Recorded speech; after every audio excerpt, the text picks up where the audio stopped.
Okay, ladies and gentlemen, here comes the hero of the chapter, work energy theorem. अभी तक हमने ये देखा कि वर्क कैसे कैलकुलेट करते हैं, तो वो हमने इसीलिए देखा था ताकि हम वर्क एनर्जी थ्योरम में उसका यूज कर सकें। बहुत इंपॉर्टेंट थ्योरम होती है, पहले इसको हम डिराइव करेंगे। तो डेरिवेशन हालांकि कोई खास इंपॉर्टेंट नहीं है इसका, बट फिर भी it's good to know that. तो एक सिंपल सा डेरिवेशन मैं आपको बता रहा हूँ, f equals to m l लिख सकते हैं और एक्सेलरेशन को मैं लिख सकता हूँ v d v upon d x. तो यहां से आ जाएगा एफ डी एक्स को इधर ले आओ आप, एम वी डी वी, ठीक है। तो आप दोनों साइड इंटीग्रेशन साइन लगा दो, f d x, m constant होता है तो बाहर आ जाएगा, ठीक है, इस तरीके से। तो देखो यहाँ पे क्या आ जाएगा, ये जो क्वांटिटी है ये तो वर्क डन आ गया, वर्क डन, और ये क्या आ गया, ये आ गया आपका इनिशियल वेलोसिटी अगर v1 है और फाइनल वेलोसिटी v2 है, तो ये आ जाएगा half m v square v1 to v2। तो इसको लिख सकते हैं हम half m v2 square minus half m v1 square. तो यहां से आ जाएगा वर्क डन इक्वल्स टू, ये क्या है, change in kinetic energy, change in kinetic energy. तो यही थियरम है, this is called work energy theorem. इसका मतलब है work done on an object is equals to change in kinetic energy of the object. Work done on an object equals to change in kinetic energy of that object. अब इस theorem का क्या मतलब है, ये हम कुछ एग्जांपल्स करेंगे तो ही आपको समझ में आएगा। छोटा सा एग्जांपल देखेंगे, ये एक इंक्लाइन प्लेन है स्मूथ, इस पे ये 5 kg का ब्लॉक जो है इसको यहां से हमने रिलीज किया, तो आपको पता है क्या होगा, ये नीचे की तरफ आएगा, ठीक है, और नीचे के आते आते यहां पहुंचेगा। जब ये यहां पे आएगा तो इसकी वेलोसिटी क्या होगी ये हमें बताना है, ठीक है। सो देखो, इस क्वेश्चन को सॉल्व करना हमें ऑलरेडी आता है, हम न्यूटन्स लॉ का यूज करके इस क्वेश्चन को सॉल्व कर सकते हैं, लेकिन हम इसको वर्क एनर्जी से भी सॉल्व कर सकते हैं। इसका सोल्यूशन आप देखें, वर्क एनर्जी थ्योरम बोलता है work done on an object, work done on an object equals to change in its kinetic energy, ठीक है। तो देखो, जब ये ऑब्जेक्ट नीचे आ रहा है तो आप पहले इसका एफबीडी बनाओ, इस पे एक mg फोर्स लग रहा है, ठीक है, और ये नॉर्मल रिएक्शन फोर्स लग रहा है, ठीक है। तो work done on an object, तो इस ऑब्जेक्ट पे वर्क डन निकालेंगे सारे फोर्सेस का, ठीक है। तो work done by normal reaction plus work done by mg force will be equal to change in kinetic energy. Change in kinetic energy को लिखेंगे half m v square final kinetic energy minus initial kinetic energy जो क्या थी, 0, ठीक है। तो ये equation हो जाएगी। अब देखें आप, इस नॉर्मल फोर्स का वर्क डन 0 होगा क्योंकि डिस्प्लेसमेंट जो है वो इधर हो रहा है, तो नॉर्मल रिएक्शन उसके परपेंडिकुलर है, हम देख चुके हैं पहले। mg फोर्स का वर्क डन क्या होगा, mg के डायरेक्शन में ब्लॉक कितना नीचे आ रहा है, h, तो that will be mg h equals to half m v square. तो यहां से आप कैलकुलेट करेंगे तो v आ जाएगा √2gh। तो ये हमारा आंसर हो गया। तो इस तरीके से आप वर्क एनर्जी थ्योरम को यूज कर सकते हो। ये क्वेश्चन देखें आप, ये एक स्मूथ हेमिस्फीयर है, उसमें एक ऑब्जेक्ट को यहां से छोड़ा तो वो स्लाइड करते करते यहां पहुंच गया, यहां पहुंचने पे इसकी स्पीड निकालनी है। तो कैसे सॉल्व करेंगे इसको आप देखें। तो इस क्वेश्चन को हम वर्क एनर्जी थ्योरम से भी सॉल्व कर सकते हैं और न्यूटन्स लॉ से भी और वर्क एनर्जी थ्योरम से भी। तो आप ऐसा सोच रहे होंगे कि अगर किसी क्वेश्चन को हम वर्क एनर्जी थ्योरम से भी सॉल्व कर पा रहे हैं और न्यूटन लॉ से भी सॉल्व कर पा रहे हैं, तो फिर हमने वर्क एनर्जी थ्योरम पढ़ा ही क्यों, क्योंकि न्यूटन लॉ से तो वो सॉल्व हो ही रहा है, एफ इक्वल्स टू एम से सॉल्व हो ही रहा है। इस सवाल का अगर आपको जवाब चाहिए तो आप इस क्वेश्चन को न्यूटन लॉ से सॉल्व करके देखो। जैसे मैं आपको दिखाता हूं, सपोज करो किसी टाइम पे चलते चलते ये जो ऑब्जेक्ट है वो यहां पहुंच गया है, ठीक है, यहां से एंगल थीटा पे, ठीक है। अब इसका आप एफबीडी बनाओ, तो इस पे नॉर्मल रिएक्शन फोर्स लगेगा, इधर mg फोर्स लगेगा नीचे, उसका मैं कॉम्पोनेंट कर रहा हूं, आप कॉम्पोनेंट करना जानते हो, ये वाला कॉम्पोनेंट mg cos थीटा आएगा और ये mg sin थीटा आएगा, ठीक है। अब ये जो बॉल है वो इस डायरेक्शन में तो मूव कर नहीं रही है, तो क्या करोगे आप, इस डायरेक्शन में न्यूटन लॉ की इक्वेशन बनाओगे, F इक्वल्स टू ma। तो F आएगा mg sin theta to mass into acceleration, ठीक है। इसका एक्सीलरेशन आएगा mg sin theta upon m, जो क्या आएगा g sin थीटा। तो पहले तो आप देखो, ये एक्सीलरेशन जो आया है वो कांस्टेंट नहीं है, वो थीटा पे डिपेंड कर रहा है। जैसे जैसे ये ब्लॉक नीचे आएगा, ध्यान देना, ये थीटा बढ़ेगा, सही है, जैसे जैसे ब्लॉक नीचे आएगा ये थीटा बढ़ेगा, यानी एक्सीलरेशन वेरिएबल है। तो जब एक्सीलरेशन वेरिएबल होता है तो इंटीग्रेशन का यूज करना पड़ता है क्वेश्चन को सॉल्व करने के लिए। तो यहां पे आपको लिखना पड़ेगा acceleration equals to dv upon dt equals to g sin theta. अब आप इसको सॉल्व करोगे तब जाके आंसर आएगा, अभी भी ये सॉल्यूशन खत्म नहीं हुआ है, अभी भी बहुत काम करना पड़ेगा आपको, तब जाके सॉल्व करना पड़ेगा, इंटीग्रेशन तो करना ही पड़ेगा। तो क्या होता है, कुछ क्वेश्चंस ऐसे होते हैं जो न्यूटन लॉ से सॉल्व जरूर हो जाते हैं लेकिन बहुत कॉम्प्लिकेटेड हो जाते हैं, लेकिन वर्क एनर्जी थ्योरम से बहुत आसानी से सॉल्व हो जाते हैं। ये इंपॉर्टेंट है वर्क एनर्जी थ्योरम का, आप समझ रहे हो। न्यूटन लॉ से सारे क्वेश्चन सॉल्व हो जाते हैं लेकिन कुछ बहुत डिफिकल्ट हो जाते हैं, इंटीग्रेशन का यूज करना पड़ता है, तो वैसे क्वेश्चन से वर्क एनर्जी थ्योरम काम आता है। जैसे आप देखना, ये वर्क एनर्जी थ्योरम तुरंत सॉल्व हो जाएगा। वर्क एनर्जी थ्योरम से मैं कैसे सॉल्व करूंगा, पहले ऑब्जेक्ट यहां पे था ए पॉइंट पे, बाद में ऑब्जेक्ट है बी पॉइंट पे, ठीक है। तो मैं क्या करूंगा, वर्क एनर्जी थ्योरम लगाऊंगा, work done on object is equal to change in its kinetic energy. तो सबसे पहले मैं देखूंगा कौन कौन से फोर्सेस लग रहे हैं इस ऑब्जेक्ट पे। एक नॉर्मल रिएक्शन लग रहा है, mg को मैंने कॉम्पोनेंट करके बना रखा है, उसकी जरूरत नहीं है अब यहाँ पे, तो mg को मैं बिना कॉम्पोनेंट किए ही यहाँ पे बना रहा हूँ, ठीक है। mg और ये नॉर्मल, उसी से काम हो जाएगा। अब वर्क डन ऑन ऑब्जेक्ट, तो जितने फोर्सेस ऑब्जेक्ट पे लग रहे हैं सबका वर्क निकालेंगे, मतलब work done by normal plus work done by mg equals to change in kinetic energy. तो work done by normal force 0 होगा, ऐसा ही क्वेश्चन हमने पहले किया था। Work done by mg force कितना होगा, mg इंटू आर, क्योंकि mg फोर्स के डायरेक्शन में कितना डिस्प्लेसमेंट हो रहा है नीचे की तरफ, r रेडियस जितना, ये जो डिस्टेंस है वो r है, ठीक है, mgr। Change in kinetic energy, final kinetic energy half m v square, initially 0 थी, इसको आप सॉल्व करेंगे तो v की value root under 2g r आ जाएगा, that will be our answer. तो आप देख सकते हो वर्क एनर्जी थ्योरम से बहुत जल्दी आंसर आ जाता है, that's the importance of work energy theorem. जैसे ये इंटरेस्टिंग से क्वेश्चन आप खुद सोचेंगे, h हाइट से 3 प्रोजेक्टाइल्स फेंके गए with same initial speed u, ठीक है, आप देख सकते हो तीनों का पाथ, कौन सा प्रोजेक्टाइल ज्यादा स्पीड से ग्राउंड को हिट करेगा, कैसे बताएंगे। देखो ये एक प्रोजेक्टाइल का अच्छा या डिफिकल्ट क्वेश्चन हो सकता है, बट वर्क एनर्जी के थ्योरम के अकॉर्डिंग तो ये बहुत ही सिंपल क्वेश्चन है। कैसे, देखो हम लिखेंगे work done on an object is equal to change in its kinetic energy, ठीक है। अब यहाँ पे जैसे अगर इस प्रोजेक्टाइल की बात करें तो जब ये मूव कर रहा है तो इस पे सिर्फ कौन सा फोर्स लग रहा है, mg। वैसे जब ये मूव कर रहा है तो भी इस पे सिर्फ mg फोर्स ही लग रहा है, और जब ये मूव कर रहा है तो इस पे भी सिर्फ mg फोर्स लग रहा है, यानी तीनों केस में हम लिख सकते हैं वर्क डन ऑन ऑब्जेक्ट को work done by mg force, क्योंकि सिर्फ mg फोर्स ही लग रहा है ऑब्जेक्ट पे तो सिर्फ उसी का वर्क डन काउंट होगा, ठीक है। अब आप देखिए mg फोर्स का वर्क डन इन तीनों केसेस में कितना होगा। इस वाले केस में ये बॉल कितनी नीचे आती है, mg के डायरेक्शन में कितनी नीचे आती है, h, तो mg फोर्स का वर्क डन हो जाएगा mgh। इस केस में भी mg फोर्स के लॉन्ग वो कितना नीचे आती है, h, तो mg फोर्स का वर्क डन mgh रहेगा। मैंने आपको ऐसा बताया था कि mg फोर्स का वर्क डन जो होता है वो mg फोर्स इंटू h होता है, जहां h क्या होता है, वर्टिकल डायरेक्शन का डिस्प्लेसमेंट, वर्टिकल डायरेक्शन डिस्प्लेसमेंट। तो उस लॉजिक से यहां पर भी तीसरे केस में भी mgh ही आ जाएगा, भले ये बॉल ऊपर जा रही हो लेकिन फिर नीचे आ रही है, और नेट वर्टिकल डायरेक्शन में उसका डिस्प्लेसमेंट कितना है, h। तो अब देखो तीनों केस में mg फोर्स का वर्क डन mgh ही आ जाएगा। तो तीनों केस में ये क्वांटिटी सेम है, यानी तीनों केस में चेंज इन काइनेटिक एनर्जी भी सेम होगी, यानी तीनों प्रोजेक्टाइल का काइनेटिक एनर्जी सेम अमाउंट से चेंज होगा। इसका मतलब है v1 v2 और v3 क्या होंगे, बराबर। तो very interesting point.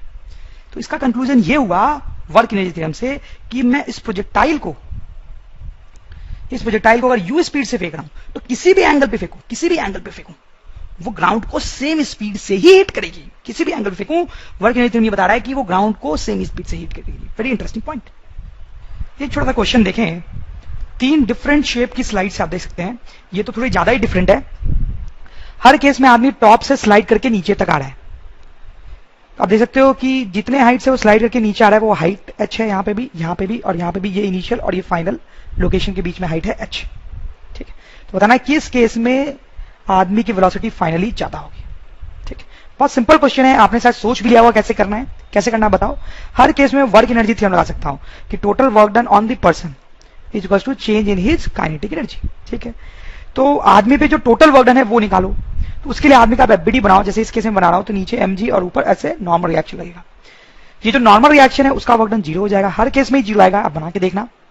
mg force का वर्क डन जो है वो कितना आएगा, हर केस में वो mgh ही आएगा, क्योंकि आदमी हर केस में वर्टिकली कितना नीचे आ रहा है, h, ठीक है। इस केस में ज्यादा नीचे जा रहा है लेकिन फिर ऊपर भी आ जा रहा है ना, तो इनिशियली यहाँ पे था और फाइनली यहाँ पे था, तो इसके बीच का जो डिस्टेंस है h वो देखेंगे हम, ठीक है।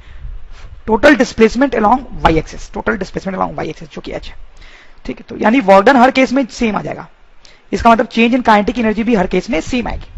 इसका मतलब हर केस में आदमी की काइनेटिक एनर्जी फाइनली सेम होगी, मतलब v1 v2 और v3 तीनों बराबर होंगे, सही है। ये क्वेश्चन देखें, इसमें स्प्रिंग इन्वॉल्व है, स्प्रिंग के कुछ क्वेश्चंस बहुत डिफिकल्ट हो जाते हैं, तो स्प्रिंग में हमेशा ध्यान देना होता है। धीरे धीरे हम हाई लेवल पे जाएंगे, ये तो मीडियम लेवल का क्वेश्चन है। ये जो ब्लॉक है वो 10 की स्पीड से आ रहा है, आप देखो स्मूथ सरफेस पे, फिर ये स्प्रिंग से टकराएगा तो उसको कंप्रेस करेगा।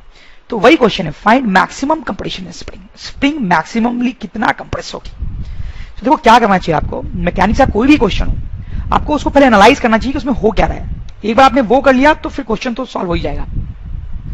तो देखें आप क्या हो रहा है, पहले ये जो ब्लॉक है वो चलते चलते यहां तक पहुंचेगा, स्प्रिंग तक पहुंचेगा, और उस दौरान उसकी स्पीड चेंज नहीं होगी, 10 ही रहेगी, क्योंकि इस पर कोई फोर्स नहीं लग रहा है, कोई फ्रिक्शन नहीं है जो इसकी स्पीड को कम कर सके, स्प्रिंग को टच कर ही नहीं रही है कि फोर्स लगा है, तो ये 10 की स्पीड से यहां तक पहुंचा। अब क्या होगा, अब ये जैसे ही आगे बढ़ेगा स्प्रिंग को कंप्रेस करेगा, और स्प्रिंग को कंप्रेस करेगा तो स्प्रिंग कैसे फोर्स लगाएगी, स्प्रिंग इस डायरेक्शन में फोर्स लगाएगी kx, ठीक है। तो आप देखो इसकी वेलोसिटी आगे की तरफ है लेकिन फोर्स अपोजिट डायरेक्शन में। तो जब वेलोसिटी और फोर्स अपोजिट डायरेक्शन में होते हैं तो क्या होता है, स्पीड डिक्रीज होती है। तो यानी ये जब आगे जाएगा तो इसकी स्पीड डिक्रीज होगी। तो जब वो यहां पहुंच गया होगा तो स्पीड कुछ कम हो गई होगी, स्पीड कम हो गई से पता नहीं कुछ से कम होकर 7 हो गई होगी कुछ, ठीक है। लेकिन अभी भी इसकी स्पीड है आगे, तो ये आगे ही जाएगा, तो ये आगे जाएगा और स्प्रिंग का फोर्स अपोजिट डायरेक्शन में, तो स्पीड कम होती जाएगी। तो स्पीड कम होते होते 7 से 6, 5, 4, 3, 2, 1 ऐसे कम होती जाएगी, और फाइनली कम होते होते इसकी स्पीड 0 हो जाएगी, 0, ठीक है। और स्प्रिंग काफी कंप्रेस हो गया होगा। अब जो स्प्रिंग फोर्स लगा रहा होगा वो ज्यादा होगा क्योंकि स्प्रिंग ज्यादा कंप्रेस्ड है। अब क्या होगा, क्या ये ब्लॉक अब भी आगे जाएगा, नहीं, अब इसकी वेलोसिटी 0 हो गई है, अब ये आगे की तरफ नहीं जाएगा, इसकी वेलोसिटी 0 हो गई है और फोर्स इधर लग रहा है, इधर इधर लेफ्ट की तरफ, तो अब ये लेफ्ट की तरफ जाएगा। तो इस ऐसे ये लेफ्ट की तरफ जाने लगेगा, इसकी वेलोसिटी जो है वो इधर हो जाएगी लेफ्ट की तरफ। तो आपको अब समझ में आ गया होगा कि मैक्सिमम कंप्रेशन कब हो रहा है स्प्रिंग का। ये जो सिचुएशन है इसमें मैक्सिमम कंप्रेशन है, मैक्सिमम कंप्रेशन। अब ये मैक्सिमम कंप्रेशन जो है वो निकलेगा कैसे, मैक्सिमम कंप्रेशन को मैं x डैश बोल रहा हूं, ये निकलेगा कैसे, उसके लिए आप वर्क एनर्जी थ्योरम यूज कर सकते हो। इनिशियल सिचुएशन से यहां तक, इनिशियल सिचुएशन से यहां तक वर्क एनर्जी थ्योरम लगाओ, तो work done on the block will be equal to change in its kinetic energy, ठीक है। तो जब ब्लॉक यहां से यहां तक पहुंचा तो सिर्फ स्प्रिंग फोर्स ही लग रहा है उस पर, यानी कि वर्क डन ऑन ब्लॉक होगा work done by spring force, और वो उसकी काइनेटिक एनर्जी में चेंज होगा, यानी final kinetic energy minus initial kinetic energy. Work done by spring force का फॉर्मूला हमने पढ़ा था half k x1 square minus x2 square. Final kinetic energy 0 है क्योंकि फाइनली ब्लॉक की वेलोसिटी क्या हो गई है 0, और इनिशियल काइनेटिक एनर्जी कितनी थी, हाफ mv स्क्वायर, ठीक है। तो यहां से आप देखो क्या आ जाएगा, हाफ के की वैल्यू तो 100 है, x1 इनिशियल कंप्रेशन या इलॉन्गेशन, इनिशियली नेचुरल लेंथ में था, x1 0 हो जाएगा, माइनस x2 स्क्वायर, x2 यहां पे फाइनल जो कंप्रेशन है वो x डैश बोलेंगे, इक्वल्स टू 100। तो यहां से आप देखो आ जाएगा हमारा यहां माइनस 100, यहां से will get x1 equals to x dash equals to √2, ये हो जाएगा। So this is our answer, this is maximum compression in the spring. Okay, अब मैं आपसे इस क्वेश्चन का सेकंड पार्ट पूछता हूं, ये फर्स्ट पार्ट था, सेकंड पार्ट सिंपल है, फाइनल वेलोसिटी बताना है, फाइनल वेलोसिटी ऑफ ब्लॉक। ये भी सिंपल क्वेश्चन ही है, कैसे करेंगे आप देखो। हमने यहां तक तो एनालाइज कर लिया कि इस ब्लॉक की वेलोसिटी 0 हो गई मैक्सिमम कंप्रेशन पे, फिर स्प्रिंग का फोर्स लेफ्ट की तरफ लगा तो ये लेफ्ट की तरफ जाने लगा, ठीक है। अब देखो अब इसकी वेलोसिटी लेफ्ट की तरफ है और स्प्रिंग फोर्स जो है वो भी लेफ्ट की तरफ ही लगेगा, तो इसकी स्पीड जो है वो बढ़ेगी। ये सब छोटी छोटी बातें जो पूछी नहीं जा रही है लेकिन मैं बता रहा हूं वो भी इंपॉर्टेंट है। तो इसकी वेलोसिटी इधर है और ये इधर ही जाए तो इसकी स्पीड बढ़ेगी बढ़ेगी, ठीक है। फिर क्या होगा, फिर ये ब्लॉक इधर जाता जाएगा और फाइनली इधर निकल जाएगा स्प्रिंग को छोड़ के, स्प्रिंग को छोड़ के, और अब उसकी स्पीड चेंज होना बंद हो जाएगी क्योंकि अब इस पे कोई फोर्स नहीं लग रहा है। तो यही इसकी फाइनल वेलोसिटी है जो हमें निकालना है। बहुत आसान है, आप आसानी से निकाल सकते हो, आप समझ भी गए होगे कि कैसे करना है। शायद क्या करें इसके लिए, आप ये इनिशियल और ये फाइनल, ये इनिशियल सिचुएशन और ये फाइनल सिचुएशन, यहां से यहां तक वर्क एनर्जी थ्योरम लगाओ। तो मैं लिखूंगा work done on the block is equals to change in kinetic energy. तो पूरे रास्ते में एक स्प्रिंग फोर्स ही लगा है तो स्प्रिंग फोर्स का work done will be change in kinetic energy. Spring force का वर्क डन लिखेंगे half k x1 square minus x2 square equals to change in kinetic energy. अब देखो आप इसमें क्या होगा, ध्यान देना आप, बहुत सिंपल है। x1 इनिशियली कोई कंप्रेशन इलॉन्गेशन नहीं था तो x1 0 हो जाएगा, फाइनली भी स्प्रिंग नेचुरल लेंथ में आ चुकी है, कोई कंप्रेशन इलॉन्गेशन नहीं है तो x2 भी 0 आ जाएगा। तो यहां से आ गया कि चेंज इन काइनेटिक एनर्जी 0, मतलब यहां से यहां तक काइनेटिक एनर्जी का कोई चेंज नहीं है। इसका मतलब जो स्पीड पहले थी 10 वही स्पीड अभी भी होगी 10। तो ये हमारी फाइनल वेलोसिटी आ गई, ये हमारा आंसर हो गया। समझ रहे हो आप बात। ये क्वेश्चन देखें आप, ये ब्लॉक को यहां से छोड़ा जा रहा है, एवरी सरफेस इज स्मूथ, हर जगह स्मूथ सरफेस है, 5 मीटर की हाइट से छोड़ा गया, फिर स्लाइड होकर नीचे आएगा, ठीक है, और फिर जाके स्प्रिंग को हिट करेगा, ठीक है। स्प्रिंग को हिट करेगा तो स्प्रिंग को कंप्रेस करेगा, उसको दबाएगा, वही बताना है कि मैक्सिमम कंप्रेशन कितना होगा स्प्रिंग में। तो बहुत सिंपल क्वेश्चन है, आप शायद समझ गए होंगे क्या करना है इसमें। तो ये जब ब्लॉक नीचे आएगा तो इसकी स्पीड बढ़ती जाएगी, यहां पे जब तक पहुंचेगा इसकी बहुत अच्छी खासी स्पीड हो गई होगी, ठीक है। फिर ये टकराएगा स्प्रिंग से, जैसा हमने लास्ट क्वेश्चन में देखा था वैसा ही कुछ होगा, टकराएगा, स्प्रिंग को कंप्रेस करेगा, और जब स्प्रिंग मैक्सिमली कंप्रेस होगी, उसको मैं एक्स डैश बोल रहा हूं, तो इसकी वेलोसिटी क्या हो जाएगी 0, जैसे लास्ट क्वेश्चन में हुआ था, स्प्रिंग को दबाएगा, इसकी स्पीड कम होती जाएगी, कम होते होते क्या हो जाएगी, 0, उस टाइम पे कंप्रेशन मैक्सिमम होगा। तो कैसे निकालेंगे ये मैक्सिमम कंप्रेशन एक्स डैश, उसके लिए हम यहां से लेके यहां तक एनर्जी कंजर्वेशन लगा देंगे, यहां से यहां तक एनर्जी कंजर्वेशन, ठीक है। तो क्या लिखेंगे हम, work done on the block will be equal to change in its kinetic energy. अब यहां पे ब्लॉक पे कौन कौन से फोर्सेस लग रहे हैं कभी भी, तो आप देखें इसका एफबीडी बनाएंगे हम, एफबीडी बनाएंगे, मान लो ब्लॉक जो है रास्ते में यहां पे अभी, ठीक है, ब्लॉक यहां पे, इसका एफबीडी बनाया जा रहा है, तो एफबीडी बनाने पे इस पे नीचे एक एमजी फोर्स लगेगा, ठीक है, या नॉर्मल रिएक्शन लगेगा, ठीक है, और बाद में जब वो स्प्रिंग को टच करेगा तो स्प्रिंग फोर्स भी लगेगा, ठीक है। तो पूरे रास्ते पे इस पे 3 फोर्स लग रहे हैं, नॉर्मल रिएक्शन तो उसका वर्क डन देखेंगे, एमजी फोर्स तो उसका वर्क डन देखेंगे, और स्प्रिंग फोर्स तो उसका वर्क डन देखेंगे। जो जो फोर्सेस लग रहे हैं सबका वर्क डन देखेंगे। नॉर्मल का वर्क डन 0 हो जाएगा, क्योंकि नॉर्मल फोर्स ऐसे लग रहा है और वेलोसिटी टेंजेंशियल है पाथ के, टेंजेंशियल, तो परपेंडिकुलर होने के कारण नॉर्मल का वर्क डन 0 हो जाएगा। एमजी का वर्क डन कितना होगा, तो एमजी के डायरेक्शन में कितना नीचे आया है ब्लॉक फाइनली 5 मीटर, तो हो जाएगा एमजी इंटू 5। और स्प्रिंग का वर्क डन कितना हो जाएगा, half k x1 square, x1। तो इनिशियली स्प्रिंग कंप्रेस नहीं थी, 0 स्क्वायर, x2 स्क्वायर, फिर वो x डैश से कंप्रेस हो गई तो x डैश स्क्वायर, ठीक है। चेंज इन काइनेटिक एनर्जी, तो फाइनल काइनेटिक एनर्जी, फाइनल यहां पे इसकी वेलोसिटी 0 हो जाएगी, मैक्सिमम कंप्रेशन पे इसकी वेलोसिटी 0 हो जाएगी, तो फाइनल काइनेटिक एनर्जी 0। और इनिशियली इसको यहां पे छोड़ा भी कितनी वेलोसिटी से गया था, 0, तो यहां पे 0, तो ये हो गया चेंज इन काइनेटिक एनर्जी 0 हो गया, क्योंकि इनिशियली वेलोसिटी 0 थी और फाइनली भी 0 है। तो अब देखो यहां से हम सॉल्व करेंगे, तो m is 2, g is 10, 5 is 5, ठीक है, और ये हो जाएगा plus half k is 100 and then minus x dash square. इसको हम सॉल्व कर सकते हैं, इसको हम सॉल्व करेंगे तो will gate 50 x dash square equals 2 into 50, तो यहां से एक्स डैश आ गया √2 वन सेकेंड, तो ये हमारा आंसर हो गया, ठीक है। लास्ट क्वेश्चन में आंसर √2 ही आया था, पर इसका मतलब ये नहीं कि हर क्वेश्चन में √2 ही आता है, बस नंबर ऐसे थे कि सेम आ गया आंसर, ठीक है। तो प्रोसेस को समझिए, आप क्या करना है, आप सिचुएशन को एनालाइज करें क्या हो रहा है, ठीक है, और फिर वर्क एनर्जी थ्योरम 2 जगह पे लगाएं, वर्क एनर्जी थ्योरम, ठीक है। जो जो फोर्सेस लग रहे हैं उन सबका वर्क डन लिखें, that will be equal to change in kinetic energy.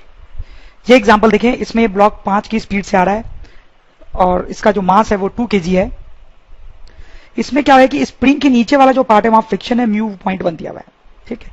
फिर से आपको बताना है maximum compression of the spring, find maximum compression of spring, spring का मैक्सिमम कंप्रेशन निकालना है। क्या करेंगे, आपको तो पता ही यहां पे क्या होगा, जब ये ब्लॉक आगे जाएगा तो स्प्रिंग को दबाएगा तो इसकी स्पीड कम होगी, कम होते होते 0 हो जाएगी, ठीक है।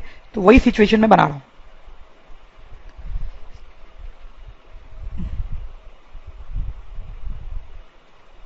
तो इसकी स्पीड जो है कम होते होते 0 हो जाएगी, और उस टाइम इस स्प्रिंग में कुछ कंप्रेशन होगा, एक्स बोल लेते हैं चलो इसको, यही मैक्सिमम कंप्रेशन हमें निकालना है, ठीक है। और जो सरफेस है उसमें फ्रिक्शन भी था इतनी दूरी पे, ठीक है। तो हम क्या करेंगे, फिर से यहां से यहां तक वर्क एनर्जी थ्योरम यूज करेंगे, यहां से यहां तक वर्क एनर्जी थ्योरम लगाया जाएगा, ठीक है। तो लिखिए work done by all the forces on the object will be equal to change in its kinetic energy, ठीक है। अब देखो कौन कौन से फोर्सेज वर्क कर रहे हैं, आप ध्यान देना, स्प्रिंग फोर्स तो वर्क कर ही रहा होगा, लेकिन जब ये आगे जाएगा तो इसको फ्रिक्शन फोर्स पीछे की तरफ लगेगा, फ्रिक्शन फोर्स पीछे की तरफ, ये फ्रिक्शन फोर्स भी वर्क करेगा। तो लिखिए work done by spring force plus work done by friction force will be change in kinetic energy. Spring force का work done half k x1 square, initially x1 मतलब इनिशियली कोई compression नहीं है, 0 square minus x2 square, finally spring में compression x है तो x square, ठीक है। फ्रिक्शन का वर्क डन नेगेटिव होगा क्योंकि ब्लॉक का डिस्प्लेसमेंट आगे की तरफ हो रहा है, ठीक है। देखो x आगे की तरफ है, ब्लॉक आगे जा रहा है और फ्रिक्शन पीछे लग रहा है, तो minus f into x. Change in kinetic energy, तो फाइनल काइनेटिक एनर्जी जो है वो 0 है और initial kinetic energy half mv square, ठीक है।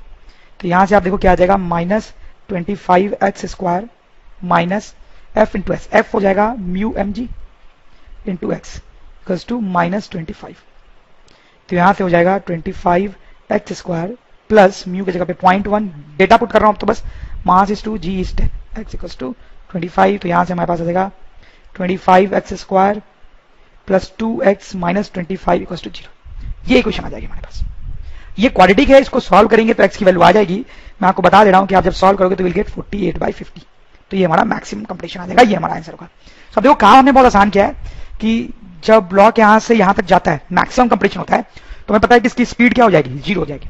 तो यहां से यहां तक हमने वर्क एनर्जी थ्योरम लगाया, यहां पे स्प्रिंग फोर्स और फ्रिक्शन दोनों का वर्क काउंट करना पड़ेगा, ठीक है।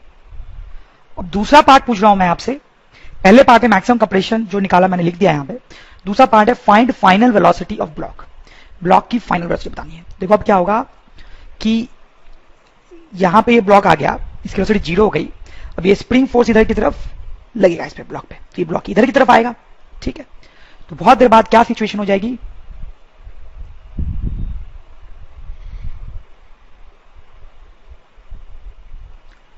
तो सिचुएशन ये हो जाएगी कि ये ब्लॉक इधर आएगा आएगा और फाइनली स्प्रिंग से कांटेक्ट लूज करके अपना किसी वेलोसिटी v1 से चला जाएगा, और जो स्प्रिंग है वो ऐसे अपना रह जाएगा, ठीक है। स्प्रिंग फोर्स के कारण ब्लॉक इधर जाएगा और फाइनली निकल जाएगा, ठीक है। तो अब ये जो फाइनल वेलोसिटी है v1, यही हमें निकालनी है। इसके लिए आप क्या कर सकते हो, यहां से यहां तक वर्क एनर्जी थ्योरम लगा सकते हो। अब यहां से यहां भी लगा सकते हो तो भी आंसर आएगा, बिल्कुल आएगा। लेकिन मैं यहां से यहां भी लगा सकता हूं, थोड़ा सा कैलकुलेशन कम होगा, इसलिए मैं यहां से यहां तक वर्क एनर्जी थ्योरम लगा रहा हूं, ठीक है। तो लिखेंगे work done by all the forces on the object equals to change in its kinetic energy. तो कौन कौन से फोर्सेस, जब ये अंदर जाके फिर बाहर आता है तो एक तो स्प्रिंग फोर्स लग रहा है इस पे और एक friction force, that will because of change in kinetic energy. Spring force का work done half k x1 square. Initially कोई कंप्रेशन इलॉन्गेशन नहीं है, x1 स्क्वायर 0 हो जाएगा, माइनस फाइनली भी कोई कंप्रेशन या इलॉन्गेशन नहीं है तो 0 स्क्वायर, ठीक है। फिर फ्रिक्शन का वर्क डन नेगेटिव होगा, ठीक है। कितना होगा, फ्रिक्शन इंटू 2x होगा। अब ध्यान दें, फ्रिक्शन का वर्क डन इतना होगा। देखो पहले तो जब ये ब्लॉक अंदर गया तो फ्रिक्शन का वर्क डन हुआ -kx, ठीक है। और जब ये ब्लॉक बाहर आएगा, जब ये ब्लॉक बाहर आ रहा होगा, ऐसे बाहर आ रहा होगा, तो फ्रिक्शन फोर्स इधर लगेगा, इधर। फिर से फ्रिक्शन का वर्क डन नेगेटिव होगा क्योंकि वो वेलोसिटी के अपोजिट डायरेक्शन में, ब्लॉक इधर जा रहा है और फ्रिक्शन फोर्स इधर लग रहा है। फिर से वर्क डन आएगा -kx। तो -kx वर्क डन आएगा जब ये अंदर जा रहा होगा, और फिर उतना ही वो बाहर आएगा तो -fx और वर्क डन होगा। तो टोटल कितना हो गया, -2fx, ठीक है, जो मैंने यहां लिखा है। Change in kinetic energy, final kinetic energy half m v1 square minus initial kinetic energy half m v square, ठीक है। तो यहां से आप देखो आ जाएगा 25, ये तो पूरा 0 ही आ जाएगा इनफैक्ट, -2 f की वैल्यू कितना रखूं, mu m g x equals to v1 square plus 25, sorry -25। इसका मतलब v1 square equals to 25 minus 2 mu is 0.1, m is 2, g is 10 into x, x is 48/50। अगर आप इसको सॉल्व करेंगे तो you will gate v1। Last वाला ही question है, बस मैंने इनिशियल वेलोसिटी चेंज कर दी है। फिर से वही दो पार्ट आपको कर रहे हैं। पहला part find maximum compression, find maximum compression इन स्प्रिंग। इस पार्ट में कुछ नया नहीं है, वही करना है जो हमने लास्ट क्वेश्चन में किया है, ठीक है। सेकंड वाले पार्ट में नया होगा, तो इसलिए जब आप निकालेंगे तो मैं सीधे आंसर लिख दे रहा हूं, आप डेफिनेटली निकाल पाएंगे। तो आप मैक्सिमम कंप्रेशन जब निकालोगे बिल्कुल उसी तरीके से, तो 1/50 आ जाएगा इस केस में, ठीक है। सेकेंड पार्ट मैं आपसे पूछ रहा हूं, ये थोड़ा काम का है, find final velocity of block, ठीक, ब्लॉक की फाइनल वेलोसिटी बतानी है। सो ये देखें आप, ब्लॉक इधर आया और इसने स्प्रिंग को कंप्रेस किया। ये मैक्सिमम कंप्रेशन वाला सिचुएशन है जब ब्लॉक की वेलोसिटी क्या हो गई, 0 हो गई, ठीक है। अब हमें बताना है कि आगे क्या होगा और ब्लॉक की फाइनल वेलोसिटी क्या होगी, ठीक है। अब जरा देखो, ये इस वाले सिचुएशन, ये वाला जो क्वेश्चन है उसकी सिचुएशन मैंने बनाई है, ठीक है, मैक्सिमम कंप्रेशन में। अब जो इसके पहले वाला क्वेश्चन था उसमें भी मैक्सिमम कंप्रेशन की सिचुएशन बनाता हूं। पिछले क्वेश्चन में मैक्सिमम कंप्रेशन जो है उसकी सिचुएशन ये थी, उसमें मैक्सिमम कंप्रेशन ज्यादा था। क्यों ज्यादा था, क्योंकि ब्लॉक जो आ रहा था वो 10 की स्पीड से आ रहा था, बहुत फास्ट आ रहा था, तो वो स्प्रिंग को बहुत ज्यादा कंप्रेस कर रहा था। इस केस में जो ब्लॉक आ रहा है वो कम स्पीड से आ रहा है। ये जो स्पीड है वो जब आप कैलकुलेट करोगे तो अराउंड 2.5 या 4 के अराउंड कुछ आएगा, ठीक है। तो अभी बहुत कम स्पीड से आ रहा था, इसलिए उसने कम कंप्रेस किया 1/50। फिर ज्यादा स्पीड से आ रहा था 10 से, तो उसने ज्यादा कंप्रेस किया। देखो इस केस में देखो क्या हो रहा था, ये स्प्रिंग कितना फोर्स लगा रहा था यहां से, इस टाइम पे जरा कैलकुलेट करते हैं, k इंटू एक्स यानी 50 इंटू 48/50। तो स्प्रिंग फोर्स यहां से लग रहा था 48 न्यूटन का, तो स्प्रिंग 48 न्यूटन का फोर्स लगा के धक्का दे रहा था।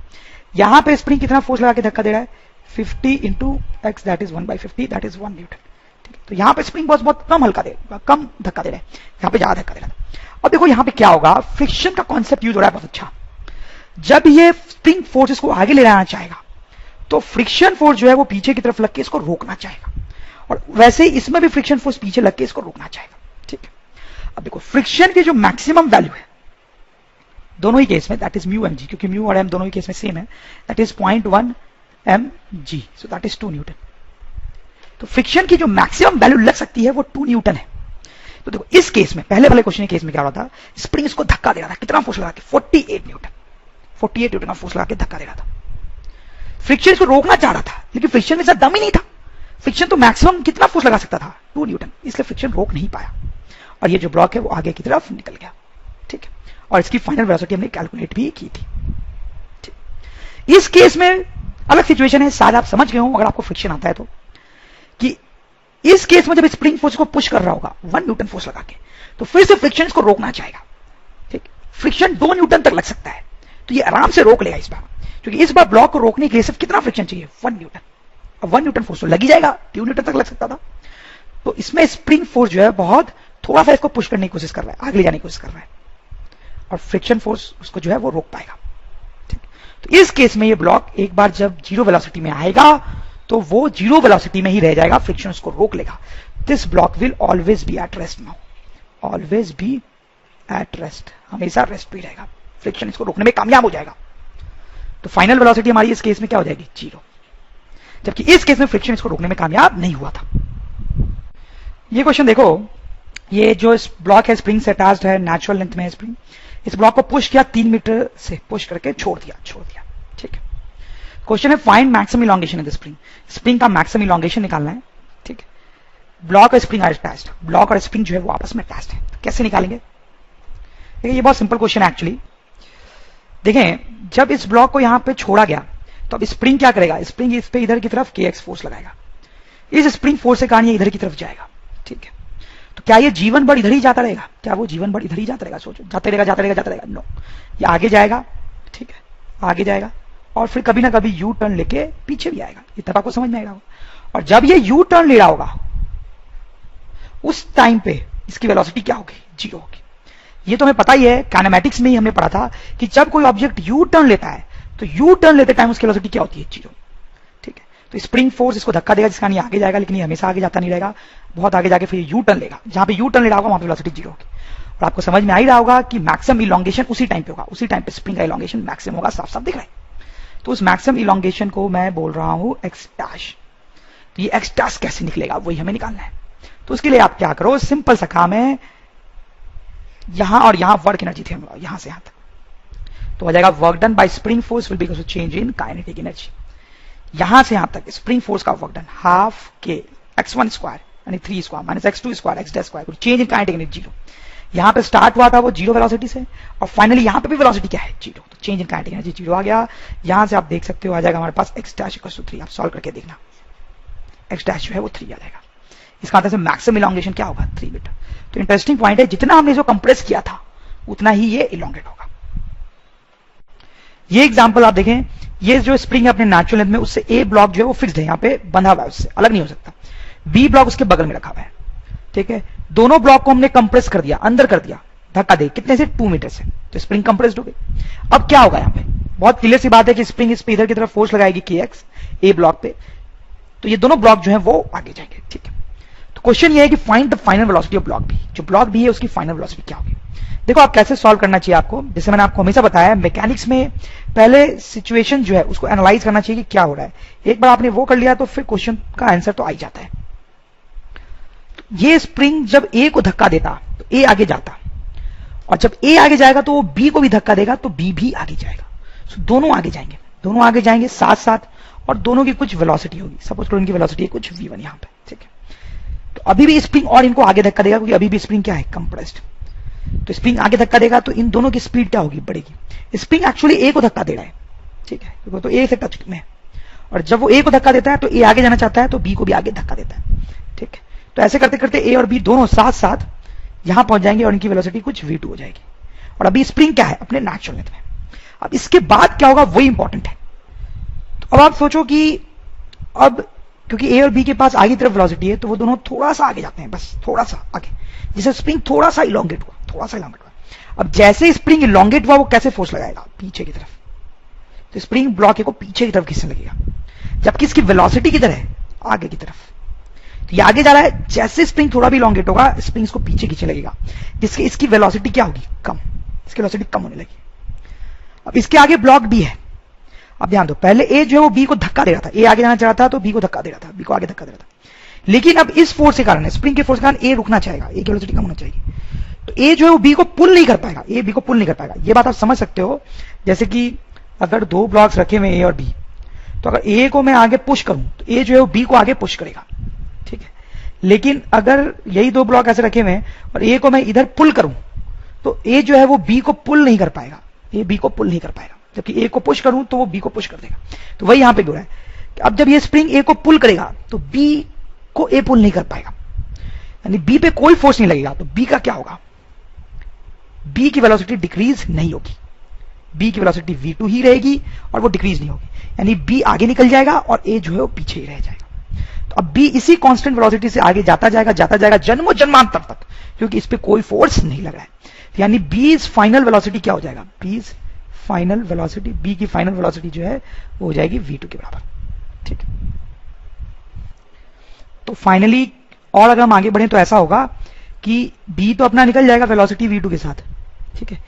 ए आगे बढ़ता रहेगा विद डिक्रीजिंग स्पीड और उस पर स्प्रिंग फोर्स पीछे लगता रहेगा kx, जिसके कारण जैसे जैसे ये आगे जाएगा इसकी स्पीड कम होते होते होते होते होते कभी ना कभी जीरो हो जाएगी, स्पीड कम होते होते, और फिर ये यू टर्न लेके वापस आएगा, ठीक है। एनीवेज, अब इसका जैसा ही मोशन हो, बी की हमें बात करनी है, बी अपना कांस्टेंट वेलोसिटी v2 से आगे निकल जाएगा। तो ये जो v2 है यही हमें निकालना है। ये कैसे निकालेंगे, इसके लिए हमें वर्क एनर्जी थ्योरम का यूज करना पड़ेगा। आप क्या करो कि ये इनिशियल स्टेट है ना, ये इनिशियल सिचुएशन है और यहां पे v2 वेलोसिटी आ गई है, तो यहां से यहां तक वर्क एनर्जी थ्योरम लगाओ, ठीक है। तो work done on both the blocks, work done on blocks, दोनों ब्लॉक उस टाइम साथ साथ ही मूव कर रहे हैं, तो दोनों पे वर्क एनर्जी थ्योरम लगा रहा हूं। Work done on blocks will be equal to change in their kinetic energy, और इन ब्लॉक्स पे कौन सा फोर्स लग रहा है, स्प्रिंग फोर्स, तो work done by spring force will be equal to change in kinetic energy. Spring force का वर्क डन हो जाएगा half k x1 square, x1 शुरू में स्प्रिंग कंप्रेस थी 2 से, माइनस यहां पे स्प्रिंग नेचुरल लेंथ में है तो x2 0 हो जाएगा। Change in kinetic energy, final kinetic energy half in दोनों का मास, मास देना मैं भूल गया था, दोनों का मास आप 2 kg ले लो, तो half 4 v2 square minus initial kinetic energy, initially kinetic energy जिसकी क्या है 0, यहां पे रेस्ट पे, ठीक है। अब देखिए इस इक्वेशन को आप सॉल्व करेंगे तो you will get v2, that will be our answer, ठीक है। तो आंसर निकालने के लिए तो सिर्फ वर्क एनर्जी थ्योरम का यूज होता है, सिंपल सा, लेकिन क्वेश्चन में कैसे मोशन हो रहा है दोनों ब्लॉक का वो समझना अच्छी बात है। पहले स्प्रिंग धक्का देती है, दोनों को आगे लाती है, दोनों आगे आते हैं, स्प्रिंग अपने नेचुरल लेंथ में आती है, उसके बाद बी ब्लॉक जो है वो तो आगे निकल जाता है, आगे निकल जाता है, और जो ए ब्लॉक है वो नहीं निकल सकता आगे, क्योंकि वो तो स्प्रिंग से बंधा हुआ है, तो वो आगे जाता है, लेकिन स्प्रिंग फाइनली इसको पीछे खींचता है, लेकिन बी तो अपना निकल जाता है। नेक्स्ट एग्जाम्पल में बढ़ने से पहले आप एक चीज देखें जो कि इंपॉर्टेंट है। इसमें लोग बहुत कंफ्यूज हो जाते हैं, बात बड़ी सिंपल सी है। जैसे सपोज करो आप कि ये एक ऑब्जेक्ट है हमारे पास, इस ऑब्जेक्ट को पुश किया जा रहा है विथ से a constant force of 100 Newton, ठीक है। पहले ये रेस्ट पे था, अब इस ब्लॉक को 100 न्यूटन के फोर्स से पुश कर रहे हैं अभी, तो ये आगे जाएगा और इसकी वेलोसिटी क्या होगी, बढ़ेगी, ठीक है, सिंपल सी बात है। तो ये आगे जाएगा, इसकी वेलोसिटी आगे होगी और बढ़ेगी, ठीक है। अब जब ये थोड़ा सा आगे चला जाता है तो हम क्या करते हैं, थोड़ा आगे चल गया तो ये फोर्स तो हम लगा ही रहे हैं, इस पूरे सिचुएशन में ये फोर्स हम चेंज नहीं करेंगे, ठीक है। तो अब हम पीछे से एक फोर्स लगाना शुरू करते हैं, एक छोटा सा फोर्स लगाते हैं 10 न्यूटन का, 10 न्यूटन का। अब क्या होगा, अभी भी जो नेट फोर्स है वो आगे की तरफ ही है, भले हम इधर से फोर्स लगा रहे हैं लेकिन नेट फोर्स अभी भी आगे की तरफ ही है, इसलिए अभी भी ऑब्जेक्ट आगे ही जाएगा और उसकी वेलोसिटी बढ़ती जाएगी, क्योंकि वेलोसिटी इस डायरेक्शन में और नेट फोर्स भी आगे तरफ है, इसकी वेलोसिटी बढ़ती जाएगी। फिर और आगे जाने पे क्या हो रहा है देखें, जैसे आप, तो ये ब्लॉक और आगे गया, ये फोर्स तो उतना हम लगा ही रहे हैं अपना F0 100 वाला, और इस फोर्स को मैंने और बढ़ा के 20 कर दिया। अब क्या होगा, अभी भी नेट फोर्स आगे की तरफ ही है, तो ऑब्जेक्ट की वेलोसिटी आगे की तरफ बढ़ती जाएगी, ठीक है। कुछ लोग को यहाँ पे डाउट होता है कि यार वेलोसिटी कैसे बढ़ रही है जब कोई आदमी इस ब्लॉक के मोशन को अपोज कर रहा है, ठीक है। ये वाला फोर्स अपोज कर रहा है, लेकिन ये वाला जो फोर्स है 100 न्यूटन वाला वो सपोर्ट कर रहा है, और नेट फोर्स क्योंकि आगे की तरफ है इसलिए वेलोसिटी सपोर्ट की जा रही है और उसका मैग्नीट्यूड क्या हो रहा है, बढ़ रहा है, ठीक है। तो यही सिलसिला चलता जाता है। तो ये जो F0 फोर्स है वो तो हम उतना ही रखते हैं अपना, लेकिन ये फोर्स बढ़ाते जाते हैं, बढ़ाते बढ़ाते हमने इसको 90 कर दिया। अभी भी क्या होगा, नेट फोर्स जो है वो आगे की तरफ ही है 10 न्यूटन का, इसलिए वेलोसिटी आगे की तरफ अभी भी बढ़ेगी। और आगे क्या होगा, ब्लॉक और आगे जाएगा, ठीक है। ये F0 हो गया, ये 100 हो गया। अब ये जो फोर्स था वो भी मैंने बढ़ाते बढ़ाते 100 तक ले गया मैं। अब क्या होगा, अब इस पे नेट फोर्स 0 हो गया है, तो क्या ये रुक जाएगा, क्या ये ब्लॉक रेस्ट पे आ जाएगा, नहीं, ऐसा नहीं होगा। इसकी वेलोसिटी अब जो है वो बढ़ेगी नहीं, जो है वही रहेगी, ठीक है। नेट फोर्स जीरो होने का मतलब होता है कि अब वेलोसिटी चेंज नहीं होगी, तो ये इसी वेलोसिटी से मूव करेगा आगे। ठीक है, ये अब चेंज नहीं होगी, नो चेंज। लेकिन इस फोर्स को तो हम बढ़ाते ही जा रहे हैं, और बढ़ा रहा हूं तो क्या होगा, और बढ़ा रहा हूं, ब्लॉक और आगे जा चुका है। ये फोर्स हमारा 100 पे ही है, इसको मैंने अब बढ़ा के 120 कर दिया। अब क्या होगा, अब नेट फोर्स पीछे की तरफ है, नेट फोर्स पीछे की तरफ है, तो ये जो ऑब्जेक्ट है उसकी वेलोसिटी कम होगी, क्योंकि नेट फोर्स पीछे है जबकि ऑब्जेक्ट आगे जा रहा है। तो जाएगा ऑब्जेक्ट अभी भी आगे ही, अभी भी आगे ही जाएगा, लेकिन क्योंकि नेट फोर्स पीछे है तो उसकी वेलोसिटी जो है वो डिक्रीज होगी, डिक्रीज। और यही सिलसिला चलता रहेगा, इसकी वजह से डिक्रीज होती रहेगी, और फाइनली क्या होगा, ये ब्लॉक आगे जाता जाएगा, आगे जाता रहेगा, इसकी वजह से डिक्रीज होते होते जीरो हो जाएगी, और फिर ये जो ऑब्जेक्ट है वो यू टर्न लेके आएगा वापस। सही, तो ऐसा कुछ होगा ओवरऑल। तो इसमें जो बातें नोट करने वाली हैं वो पहली ये कि ये शुरू वाले पोर्शन में भले वेलोसिटी के अपोजिट एक फोर्स लग रहा है, लेकिन तभी भी नेट फोर्स क्योंकि आगे है इसलिए स्पीड जो है वो बढ़ती जा रही है। ये पहला पॉइंट है नोट करने वाला, कि भले एक फोर्स पीछे भी लग रहा है पर क्योंकि नेट फोर्स आगे है, नेट फोर्स आगे वेलोसिटी के डायरेक्शन में, इसलिए वेलोसिटी जो है, स्पीड जो है वो बढ़ेगी। ठीक, बाद में जब नेट फोर्स पीछे की तरफ हो जाता है वेलोसिटी के अपोजिट डायरेक्शन में, तब वेलोसिटी डिक्रीज करने लगती है, डिक्रीज करते करते करते वेलोसिटी जीरो हो जाती है, और फिर ऑब्जेक्ट यू टर्न लेता है। ठीक है, तो ये दोनों बातें अगर आप याद रखेंगे तो आगे आने वाले प्रॉब्लम्स को डिस्कस करना हमारे लिए आसान होगा। अब देखिए, हम कुछ ऐसे क्वेश्चंस देखेंगे जिनमें वर्टिकल स्प्रिंग्स होंगे, वर्टिकल स्प्रिंग्स। इससे पहले जो हमने क्वेश्चंस किए आप देखो, उसमें स्प्रिंग जो था वो हॉरिजॉन्टल था। अब कुछ ऐसे क्वेश्चंस करेंगे जिसमें जो स्प्रिंग होगा वो वर्टिकल होगा। तो स्प्रिंग जब वर्टिकल होता है तो क्वेश्चन बहुत डिफिकल्ट हो जाता है एक्चुअली। तो हम वैसे ही वर्टिकल स्प्रिंग से क्वेश्चन देखेंगे, और मैं आपको गारंटी देता हूं कि उसको देखने के बाद आप डेफिनेटली क्वेश्चन सॉल्व कर पाएंगे। ये क्वेश्चन देखें, इसमें बहुत इंपॉर्टेंट कॉन्सेप्ट है जिसमें लोग कंफ्यूज होते हैं। सिचुएशन में आपको बता देता हूं, ये एक स्प्रिंग है, उस पर एक पतला सा मासलेस प्लेटफॉर्म लगा हुआ है। मासलेस क्यों, क्योंकि अगर इसका मास होगा तो ये स्प्रिंग को दबाएगा, जो कि हम यहां पे नहीं चाहते हैं। तो मासलेस होने का मतलब ये स्प्रिंग को दबा नहीं रहा है, और स्प्रिंग अभी अपने नेचुरल लेंथ में है। ठीक है, एक आदमी है जो कि इससे h हाइट ऊपर है, h की वैल्यू दी हुई है 5 मीटर। आप देखो यहां से वो गिरता है तो आके स्प्रिंग से टकराएगा, स्प्रिंग को दबाएगा। ठीक है, सर्कस वगैरह में ऐसा होता है, आपने देखा होगा। तो इससे रिलेटेड दो क्वेश्चन आपसे पूछे जाएंगे। First is find maximum compression, मतलब ये आदमी जब स्प्रिंग को दबाएगा आके तो मैक्सिमम कितना दबाएगा वो निकालना है। ये तो हालांकि आसान है। दूसरा, फाइंड मैक्सिमम वेलोसिटी, तो जब ये आदमी नीचे आएगा फिर स्प्रिंग को दबाएगा, इस पूरे प्रोसेस में आदमी की स्पीड चेंज होगी, तो कभी भी उसकी मैक्सिमम स्पीड कितनी होगी ये हमें बताना है, मैक्सिमम स्पीड। ठीक है, ये थोड़ा सा डिफिकल्ट है, इसमें लोग गलती करते हैं, तो यही दोनों हमें निकालना है। तो हम पहले क्या करेंगे, पूरी सिचुएशन को एनालाइज करेंगे। एक बार हमने एनालाइज कर लिया सिचुएशन को तो फिर सॉल्व करना आसान होगा। ठीक, फिर तो कुछ भी पूछा जाए बता दोगे। हमेशा यही करना चाहिए मैकेनिक्स में, आप सोचो कि हो क्या रहा है, एक बार वो सोच लिया तो क्वेश्चन सॉल्व करना बहुत ईजी है। तो पहले तो ये आदमी जब नीचे आएगा, अब हम एनालाइज कर रहे हैं, तो इस पे नीचे की तरफ mg फोर्स लगेगा, तो इस mg फोर्स के कारण इसकी स्पीड बढ़ेगी जैसे जैसे ये नीचे आएगा। तो आदमी यहां पहुंच जाएगा, जस्ट स्प्रिंग के कांटेक्ट में आया है जस्ट, और इसकी अच्छी खासी अभी वेलोसिटी होगी, तो इसकी वेलोसिटी कुछ नीचे की तरफ आ गई होगी। ठीक है, mg फोर्स ने इसको नीचे फोर्स लगा, जिस कारण इसकी कुछ अच्छी खासी वेलोसिटी आ गई होगी। ठीक है, अब ये आदमी नीचे जाएगा और स्प्रिंग को कंप्रेस करेगा, स्प्रिंग को दबाएगा, और जब ये स्प्रिंग को दबाएगा तो क्या होगा, तो आदमी ने स्प्रिंग को थोड़ा सा दबाया, अभी थोड़ा सा ही दबाया है। अब आदमी का अगर मैं बड़ी बनाए तो इस पे mg फोर्स उतना ही लगता रहेगा जितना पहले लग रहा था, और स्प्रिंग को क्योंकि इसने थोड़ा सा दबाया तो स्प्रिंग फोर्स थोड़ा सा ऊपर लगेगा, थोड़ा सा, ज्यादा नहीं होगा अभी स्प्रिंग फोर्स, क्योंकि स्प्रिंग थोड़ा सा दबाया तो x की वैल्यू कम होगी तो स्प्रिंग फोर्स भी कम होगा। ठीक है, तो इस आदमी पे अभी भी आप ध्यान दें, यहीं पे लोग कंफ्यूज होते हैं, अभी भी इस आदमी पे नेट फोर्स किधर की तरफ है, नेट फोर्स इस आदमी पे अभी भी नीचे है, तो नेट फोर्स जो है वो अभी भी नीचे ही है, नेट फोर्स इस आदमी अभी भी नेट फोर्स नीचे, और क्योंकि आदमी की वेलोसिटी नीचे है, वेलोसिटी तो नीचे है क्योंकि वो नीचे जा रहा है, तो वेलोसिटी नीचे है और नेट फोर्स भी नीचे है, तो अभी इसकी वेलोसिटी बढ़ेगी बढ़ेगी। यहां पे लोग कंफ्यूज हो जाते हैं, लोगों को लगता है कि यार स्प्रिंग तो इस पे ऊपर की तरफ धक्का दे रहा है तो इसकी स्पीड कम होनी चाहिए। नहीं, ऐसा नहीं, स्प्रिंग इसको जरूर ऊपर धक्का दे रहा है कि एक्स फोर्स लगा के, लेकिन mg नीचे भी तो खींच रहा है, आप उसको बोल रहे हो mg नीचे भी खींच रहा है, और अभी mg का फोर्स ज्यादा है तो mg जीतेगा ना, mg का फोर्स ज्यादा है तो mg जीतेगा, तो नेट फोर्स नीचे है और वेलोसिटी भी नीचे, इसका मतलब ये है कि जो वेलोसिटी है वो इंक्रीज कर रही है। ठीक है, अब क्या होगा, अब ये आदमी की वेलोसिटी नीचे है तो आदमी नीचे जाएगा, स्प्रिंग को और कंप्रेस करेगा, तो आदमी और कंप्रेस कर चुका है स्प्रिंग को और नीचे आ गया है। अब इसका बड़ी बनाएंगे तो mg फोर्स अभी भी उतना ही लगेगा, सही है, लेकिन क्योंकि स्प्रिंग में कंप्रेशन बढ़ गया है तो स्प्रिंग फोर्स बढ़ गया होगा, स्प्रिंग फोर्स जो है बढ़ गया होगा। और हो सकता है अब बढ़ते बढ़ते ये mg के बराबर हो गया हो सकता है कि ये बढ़ते बढ़ते mg के बराबर हो गया, ठीक है।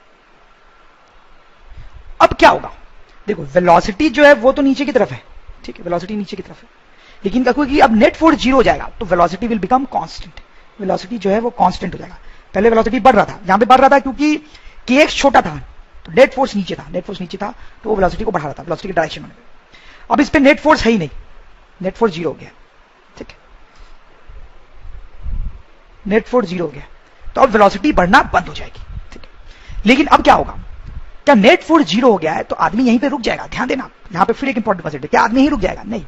अभी नेट फोर्स 0 हुआ है तो नेट फोर्स 0 होने का मतलब ये नहीं होता कि वेलोसिटी 0 हो गई है, इसका मतलब कि वेलोसिटी चेंज नहीं होगी, मतलब आदमी का जो नीचे तो वो नीचे ही जाता रहेगा, अभी आदमी और नीचे जाएगा और नीचे जाएगा।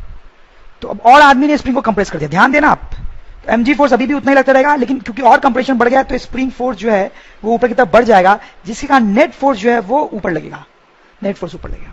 और वेलोसिटी किधर है, नीचे, तो वेलोसिटी नीचे है लेकिन अब नेट फोर्स जो है वो ऊपर की तरफ है, जबकि ऑब्जेक्ट नीचे जा रहा है, नेट फोर्स ऊपर है। अब नेट फोर्स ऊपर आया है, अब क्या होगा, speed will start to decrease, अब स्पीड डिक्रीज होने लगी, डिक्रीज होने लगी, तो अब वेलोसिटी कम होगी, लेकिन है नीचे ही अभी भी वेलोसिटी, तो आदमी अभी भी नीचे जाएगा लेकिन विद डिक्रीजिंग वेलोसिटी। तो जैसे जैसे अभी नीचे जाएगा स्पीड कम होती जाएगी और कम होते होते क्या हो जाएगी, 0। तो ये आदमी और नीचे आ गया है, वेलोसिटी कम हो रही थी, देखो डिक्रीज हो रही थी, डिक्रीज होते होते अब आदमी की वेलोसिटी 0 हो गई है, ठीक है। और जहां तक फोर्स की बात है तो mg फोर्स तो जो है वो वैसे ही लगता रहेगा और स्प्रिंग फोर्स जो है वो बहुत बढ़ गया होगा, ठीक है, स्प्रिंग फोर्स बहुत बढ़ गया होगा, जिसका नेट फोर्स डेफिनेटली ऊपर ही होगा, ठीक है। अब वेलोसिटी 0 हो गई, अब क्या होगा, अब यहां पे वेलोसिटी जो है आदमी की वो 0 हुई और नेट फोर्स किधर है, ऊपर, ऊपर, तो आदमी रुक गया है, रुक गया है, यहां पे जाके रुका है, देखना, और नेट फोर्स ऊपर है, तो अब आदमी ऊपर की तरफ जाएगा, तो आदमी ऊपर की तरफ आएगा, उसकी वेलोसिटी ऊपर की तरफ आएगी, ठीक है, फिर वो ऊपर आता जाएगा, जो प्रोसेस यहां हुआ था वही आगे रिपीट होता है। तो आप ध्यान दें यहां पे क्या हुआ है, काफी कॉम्प्लिकेट सा सिनेरियो है थोड़ा, अगर हम इसको डीपली एनालाइज करें तो देखो, पहले आदमी नीचे गिरता है, mg फोर्स के इन्फ्लुएंस में उसकी स्पीड बढ़ती है, फिर वो स्प्रिंग को हिट करता है, स्प्रिंग को दबाता है, लेकिन स्प्रिंग फोर्स शुरू में छोटा होता है, जिसका नेट फोर्स अभी भी नीचे होता है, और क्योंकि नेट फोर्स नीचे लग रहा है तो स्पीड को वो अभी भी बढ़ाता है, क्योंकि वो स्पीड के डायरेक्शन में। तो भले आदमी स्प्रिंग के कांटेक्ट में आ गया लेकिन अभी भी उसकी स्पीड बढ़ती जाती है, बढ़ती जाती है। लोगों को लगता है कि नहीं स्पीड जो है वो अब बढ़ती नहीं है, लेकिन स्पीड बढ़ती है, इंक्रीजेस, ठीक। तो और स्पीड नीचे तो है ही, तो आदमी और नीचे आता है, स्प्रिंग को और कंप्रेस करता है। जैसे आदमी स्प्रिंग को कंप्रेस करता है, स्प्रिंग का फोर्स बढ़ता जाता है, बढ़ते बढ़ते वो mg के बराबर हो जाता है। जब ऐसा होता है तो नेट फोर्स 0 हो जाता है और इसलिए वेलोसिटी बढ़ना बंद हो जाती है, वेलोसिटी कांस्टेंट लिखा मैंने, वेलोसिटी बढ़ना बंद हो गई, लेकिन वेलोसिटी अभी भी नीचे है, देखो ध्यान दें, यहां पर भी आदमी रुकता नहीं है क्योंकि वेलोसिटी है नीचे, सिर्फ बढ़ना रुकी है। जहां नेट फोर्स 0 होने का मतलब ये नहीं होता है, नेट फोर्स 0 होने का मतलब ये नहीं होता है कि वेलोसिटी 0 हो गई, वेलोसिटी बढ़ेगी नहीं। तो अब आदमी की वेलोसिटी नीचे है तो वो और नीचे जाता है, स्प्रिंग को और कंप्रेस करता है तो स्प्रिंग फोर्स और बढ़ जाता है, तो अब जो नेट फोर्स है वो ऊपर आता है, नेट फोर्स ऊपर आता है और स्पीड नीचे है, वेलोसिटी नीचे है, तो अब स्पीड डिक्रीज होना शुरू करती है, डिक्रीज, फिर डिक्रीज होते होते स्पीड जो है वो 0 हो जाती है। अब स्पीड 0 हो गया है और स्प्रिंग का फोर्स बहुत ज्यादा ऊपर हो जाता है, तो नेट फोर्स ऊपर है, नेट फोर्स ऊपर है, तो अब ऑब्जेक्ट ऊपर आने लगता है। तो ये सिनेरियो है। तो आप यहां पे देख सकते हो कि मैक्सिमम कंप्रेशन तो साफ साफ आपको यहां पे दिख रहा होगा, ये जो पॉइंट है ये मैक्सिमम कंप्रेशन का है, और मैक्सिमम कंप्रेशन पे आदमी की वेलोसिटी क्या है, 0, मैक्सिमम कंप्रेशन पे आदमी की वेलोसिटी 0, ठीक। तो ये मैक्सिमम कंप्रेशन के बारे में बात करनी थी। और दूसरा मैक्सिमम वेलोसिटी, आदमी की मैक्सिमम वेलोसिटी कहां है, अब देखिए इस सिचुएशन में मैक्सिमम वेलोसिटी है, क्यों, क्योंकि यहां तक वेलोसिटी जो है वो इंक्रीज हुई है और इसके बाद जो वेलोसिटी है वो क्या हुई है, डिक्रीज, तो यहां पे वेलोसिटी मैक्सिमम। तो आप ध्यान रख सकते हैं, इसको याद रख सकते हैं कि मैक्सिमम वेलोसिटी तब होती है जब नेट फोर्स 0 होता है, नेट फोर्स 0 होता है, देखो यहां पे नेट फोर्स 0 है, नेट फोर्स 0। तो इस मोशन में मैक्सिमम कंप्रेशन पे, मैक्सिमम कंप्रेशन तब होता है जब वेलोसिटी 0 होती है और मैक्सिमम वेलोसिटी तब होती है जब नेट फोर्स 0 होता है। तो यहां से यहां तक जो स्पीड है वो बढ़ी है, उसका रीजन है कि mg फोर्स जो है वो kx से ज्यादा है, ठीक है, जहां नेट फोर्स नीचे था वेलोसिटी के डायरेक्शन में, और फिर यहां के बाद से यहां तक क्या हुआ है, स्पीड जो है वो डिक्रीज हुई है, वो इसलिए क्योंकि kx ज्यादा है mg से, तो नेट फोर्स ऊपर है वेलोसिटी के अपोजिट डायरेक्शन, और यहां पे जो वेलोसिटी वो मैक्सिमम है, यहां पे नेट फोर्स 0 है, ठीक है। तो ये आपको याद रखना है कि वेलोसिटी मैक्सिमम तब होती है जब नेट फोर्स 0 होता है और कंप्रेशन मैक्सिमम तब होता है जब वेलोसिटी 0 होती है। अब हमने सिचुएशन को पूरा डीपली एनालाइज कर लिया है, आपको शायद समझ में आया होगा, ठीक है। नहीं तो एटलीस्ट आप ये तो ध्यान रख ही सकते हैं, ये बहुत डिफिकल्ट क्वेश्चंस होते हैं, आपको इनफैक्ट एक बार रिवाइंड करके फिर से देखना चाहिए। अब मैं ये दोनों सॉल्व करके आपको बताता हूं, तो उसके लिए मैं ये सब ताम झाम हटा देता हूं, सिंपल कर देता हूं डायग्राम को। तो मैंने हटा दिया। अब देखें आप, मैक्सिमम कंप्रेशन यहां पे हो रहा है, ठीक है। तो मैं क्या करूंगा कि वर्क एनर्जी थ्योरम यहां से यहां तक वर्क एनर्जी थ्योरम लगाऊंगा, ठीक है, यहां से यहां तक, ठीक है। तो ये स्प्रिंग का ओरिजिनल लेवल था। आप मान लो कि स्प्रिंग में जो कंप्रेशन हुआ है मैक्सिमम एक्स मैक्स ये है, ठीक है। तो वर्क एनर्जी थ्योरम लगाएंगे तो work done by mg force plus work done by spring force equals to change in kinetic energy. Work done by mg force कितना होगा आप देखें, ये हाइट जो थी वो h थी, तो आदमी कितना नीचे आया, h हाइट नीचे आया, फिर यहां से h मैक्स हाइट नीचे आया, तो work done by mg force हो जाएगा mg h plus x max, ठीक है, plus work done by spring force होगा हाफ के x1 स्क्वायर। तो इनिशियली स्प्रिंग में कोई कंप्रेशन नहीं था, 0, माइनस x2 स्क्वायर, बाद में स्प्रिंग में कितना कंप्रेशन हुआ, x मैक्स स्क्वायर, ठीक है, equal to change in kinetic energy. Finally यहां पे काइनेटिक एनर्जी कितनी है, 0। इनिशियली यहां पे आदमी रेस्ट पे था, यहां पे काइनेटिक एनर्जी 0, समझ लो आप। तो ये इक्वेशन है। अब इस इक्वेशन को सॉल्व कर सकते हो, वैल्यू पुट करके आप करना, सब कुछ हमें पता है। m की वैल्यू कितनी है 10, g भी 10 है, h जो है वो 5 है, plus x max plus half के 100 था तो ये 50 हो जाएगा, और यहां आ जाएगा माइनस xm स्क्वायर तो 0। तो ये क्वाड्रेटिक है, आप इसको सॉल्व करेंगे तो मैक्सिमम कंप्रेशन आ जाएगा, समझ रहे हो आप बात। तो इस तरीके से सॉल्व होगा। अब नाउ मैक्सिमम वेलोसिटी कैसे निकालेंगे, मैक्सिमम वेलोसिटी यहां पे हो रही है, तो हम यहां से यहां तक वर्क एनर्जी थ्योरम लगा देंगे।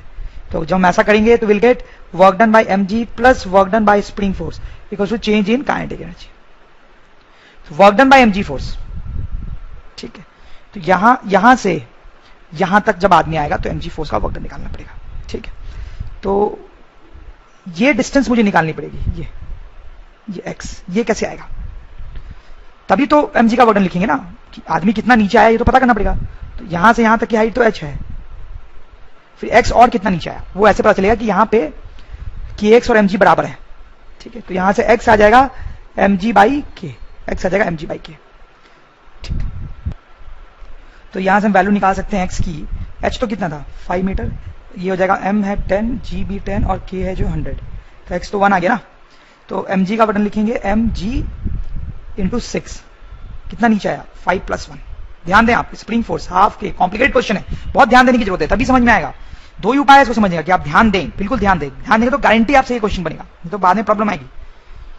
x1 स्क्वायर, इनिशियली कोई कंप्रेशन नहीं था, माइनस x2, बाद में कितना कंप्रेशन है 1 स्क्वायर, ये हो गया स्प्रिंग फोर्स का button. Change in kinetic energy, final kinetic energy half mv square, यही v निकालना है मुझे, maximum velocity minus initial kinetic energy जो कि 0। आप इसमें सारी वैल्यूज पुट करेंगे तो will get the value of v, वही हमारा आंसर हो जाएगा। तो आपकी प्रैक्टिस के लिए ये क्वेश्चन करते हैं, ये आप खुद बताएंगे वीडियो पॉज करके, फिर ना हो तो मैं सॉल्यूशन देखेंगे। लास्ट वाले क्वेश्चन जैसा ये स्प्रिंग है, उसका स्प्रिंग कांस्टेंट दिया हुआ है, 2 kg का एक ब्लॉक 10 मीटर की हाइट से गिराया जाता है, ठीक है। तो ये आएगा, स्प्रिंग को हिट करेगा, स्प्रिंग को कंप्रेस करेगा, फिर वापस ऊपर जाएगा, ठीक है। तो क्वेश्चन है find maximum velocity of block. तो इस ब्लॉक की मैक्सिमम वेलोसिटी निकालिए। क्या करेंगे, अभी हमने पढ़ा है कि मैक्सिमम वेलोसिटी जो है वो यहां पे नहीं होगी, यहां पे नहीं होगी, ये सबसे इंपॉर्टेंट बात है। लोग सोचते हैं कि जब स्प्रिंग को हिट करने वाला है यहां पे है, उस टाइम पे मैक्सिमम वेलोसिटी होगी, नहीं। हमने देखा है कि थोड़ी देर बाद जब थोड़ा कंप्रेस कर चुका होगा स्प्रिंग को, तब उसकी मैक्सिमम वेलोसिटी, यहां पे वेलोसिटी जो है इसकी मैक्सिमम होगी, मैक्सिमम वेलोसिटी। और जहां पे मैक्सिमम वेलोसिटी होती है वहां पे नेट फोर्स क्या होता है, 0, ठीक है। तो यहां पे अगर हम इसका एफबीडी बनाया तो नीचे mg फोर्स लग रहा होगा, ऊपर kx, जहां x ये डिस्टेंस है। तो क्योंकि नेट फोर्स 0 होना है तो हम क्या कर सकते हैं, यहाँ पे ये x की वैल्यू निकाल सकते हैं, kx will be equals to mg। तो यहां से हमारा x आ जाएगा, m की वैल्यू है 2, g is 10 by k that is 100, तो हो जाएगा 1/5, ये हमारा x आ गया, ठीक। यहां पे जो वेलोसिटी है वही मैक्सिमम है, मैक्सिमम। ये निकालने के लिए हम क्या करेंगे, यहां से यहां तक वर्क एनर्जी थ्योरम लगाएंगे, यहां से यहां तक वर्क एनर्जी थ्योरम लगाएंगे। तो work done by mg force plus work done by spring force will be equal to change in kinetic energy. तो mg फोर्स का यहां से यहां तक वर्क डन आप समझ रहे हो कितना होगा, that will be mg 10 plus 1/5, 10 ये है, और फिर ये डिस्टेंस जो है हमने निकाली है 1/5। तो कितना नीचे है ब्लॉक, 10 प्लस 1/5। स्प्रिंग फोर्स का work done half k x1 square, initially spring में कोई कंप्रेशन नहीं है, माइनस x2 स्क्वायर, बाद में कितना कंप्रेशन है x जितना 1/5 का स्क्वायर, ठीक है। Equal to change in kinetic energy. Final kinetic energy half m v max का स्क्वायर माइनस इनिशियली ब्लॉक की कोई स्पीड नहीं थी, जीरो। ठीक है, इस इक्वेशन को हम सॉल्व करेंगे तो हमारा आंसर आ जाएगा। मैं वैल्यूज पुट कर देता हूं। एम की वैल्यू कितनी थी 2, जी 10 होता है, ये हो जाएगा 10 प्लस 1/5 प्लस के की वैल्यू 100 है तो ये हो जाएगा 50 माइनस आएगा यहाँ पे बाई 25 इक्वल्स टू m/2 यानी v मैक्स स्क्वायर। ठीक है, तो बहुत आसान है, आप देख सकते हैं सॉल्व हो ही गया ऑलमोस्ट। तो ये हमारा मैक्सिमम वेलोसिटी आ जाएगा, समझ गए होंगे आप। ठीक है, अब आपको उतना एनालाइज करने की जरूरत नहीं है, एक बार आपने ये चीज ध्यान कर ली तो। ओके, नाउ सेकंड पार्ट में आपसे वही पूछ रहा हूं जो पहले पूछा था, find maximum compression of spring. Spring का मैक्सिमम कंप्रेशन निकालना है, स्प्रिंग का मैक्सिमम कंप्रेशन। तो ऑब्वियसली ये जो ब्लॉक है वो आता है, स्प्रिंग को दबाता है दबाता है दबाता है दबाता है, लेकिन हमेशा तो नीचे जाता नहीं है, फिर वापस भी ऊपर आता है। जब ये वापस ऊपर आता है तो स्प्रिंग में मैक्सिमम कंप्रेशन होता है। ठीक है, तो वही सिचुएशन में बना रहा हूं।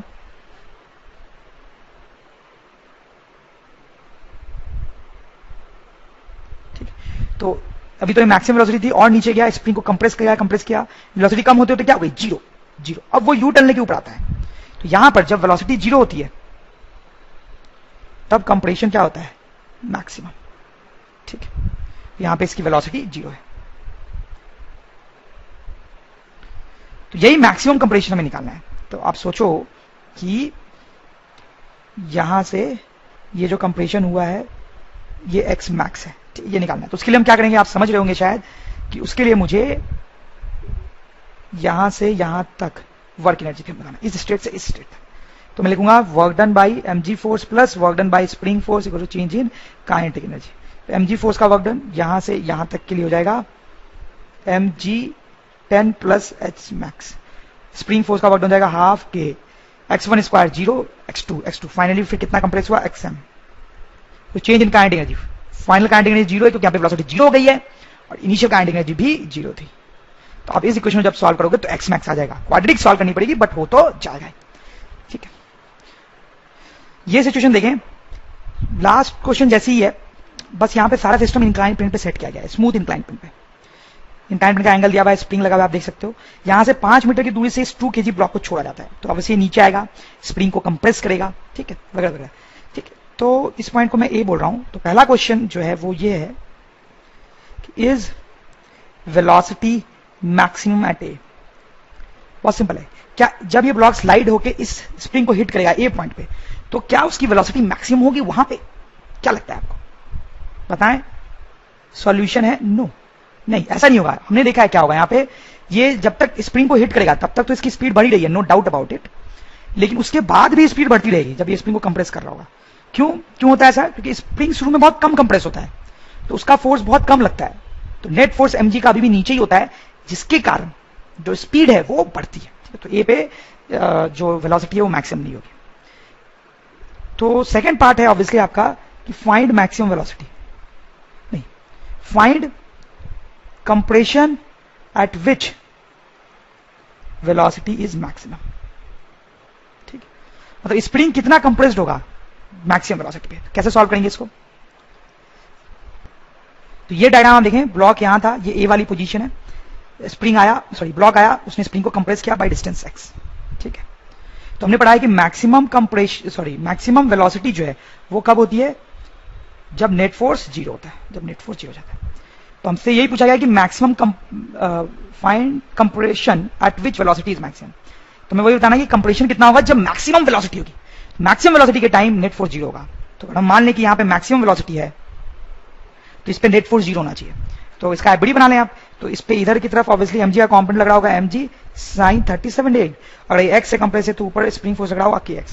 तो अगर हम नेट फोर्स जीरो करेंगे तो will get kx equals to mg sin 37 degree.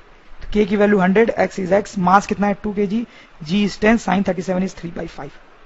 ठीक है, तो यहां से x आ जाएगा हमारे पास कितना, 2 × 10 × 3 डिवाइड बाई 5 × 100, इस तरीके से। तो आप ये निकाल सकते हो कितना आ जाएगा, 3/25 metre. This will be the compression. जब इतना कंप्रेशन होगा तो नेट फोर्स जीरो होगा और वेलोसिटी मैक्सिमम। तो ये x आ गया हमारा 3/25।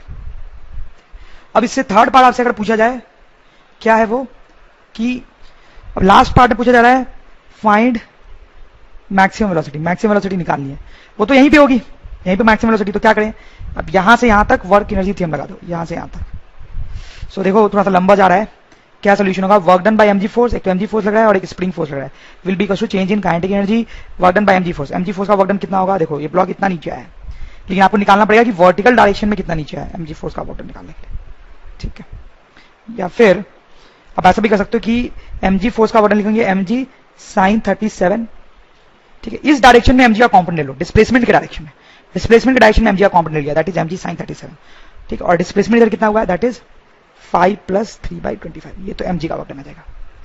स्प्रिंग का work done half k x1 square, initially spring जो है वो कंप्रेस नहीं थी, minus x2 square, finally compress हो गई है कितने से 3/25, ठीक है। Equal to change in kinetic energy, final kinetic energy half mv max square, और इनिशियल काइनेटिक एनर्जी यहां पे कितनी थी, 0। इस इक्वेशन को आप सॉल्व करेंगे तो यू गेट मैक्सिमम वेलोसिटी। तो बार बार मैं आपको यही चीज इंफेसाइज करना चाह रहा हूं कि जब ये ब्लॉक स्प्रिंग को टच करता है उस टाइम मैक्सिमम वेलोसिटी नहीं होती है, ये और नीचे जब जाता है तब मैक्सिमम वेलोसिटी होती है, मैक्सिमम वेलोसिटी। और उस टाइम नेट फोर्स क्या होता है ऑब्जेक्ट पे, 0, नेट फोर्स 0 होता है। तो ये आप याद रखेंगे तो फिर क्वेश्चन सॉल्व करना बहुत आसान हो जाता है। ये क्वेश्चन देखें आप, ए स्प्रिंग अपने नेचुरल लेंथ में है, उससे 2 kg का ब्लॉक मैंने अटैच किया और यहां से रिलीज कर दिया, तो क्या होगा, इस पे mg फोर्स नीचे की तरफ लगेगा 2g, जिसके कारण ये नीचे आएगा, ठीक। तो अब जब ये नीचे आएगा तो बहुत सारी घटनाएं होंगी, तो आपको तो 2 चीज निकालनी है।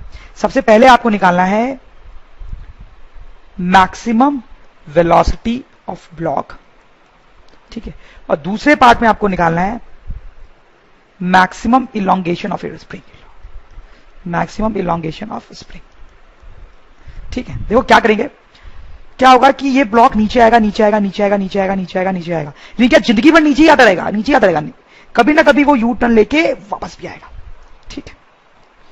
तो कभी ना कभी वो जो है यू टर्न लेके वापस भी आएगा। तो इस तरीके से वो नीचे आया, नीचे आया, नीचे आया, नीचे आया, फिर वो यहां से सपोज करो यू टर्न लेके अब ऊपर जाने वाला है।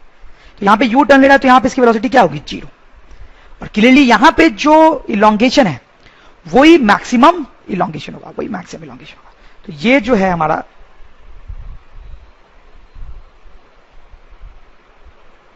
ये मैक्सिमम इलोंगेशन होगा इसमें, ठीक है। तो मैक्सिमम इलोंगेशन निकालना तो बहुत आसान है, आपको यहां से यहां तक वर्क एनर्जी थ्योरम लगाना है, लगा के मैं सॉल्व कर देता हूं, देखिए कैसे सॉल्व होगा। इनफैक्ट आपको वीडियो पॉज करके ट्राई करना चाहिए, उसके बाद ना हो तो मेरा देखिए। तो work done by mg force लग रहा है और स्प्रिंग फोर्स लग रहा है, तो दोनों का work done equals to change in kinetic energy, ठीक। तो work done by mg force, तो यहां से यहां तक जब ब्लॉक आएगा तो mg फोर्स का वर्क डन होगा 2g इंटू x मैक्स, और स्प्रिंग फोर्स का work done half k x1 square. Initially कोई इलोंगेशन या कंप्रेशन नहीं है, इनिशियली ये नेचुरल लेंथ में, तो x1 स्क्वायर हो जाएगा 0 माइनस x2 स्क्वायर, बाद में इसमें इलोंगेशन है कितना, x मैक्स,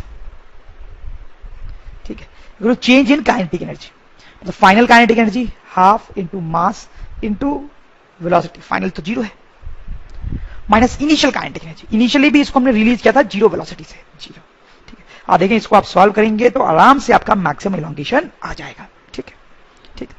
अब आया मैक्सिमम वेलोसिटी की बारी, फर्स्ट पार्ट करते हैं कि ब्लॉक की मैक्सिमम वेलोसिटी कितनी होगी, ठीक है।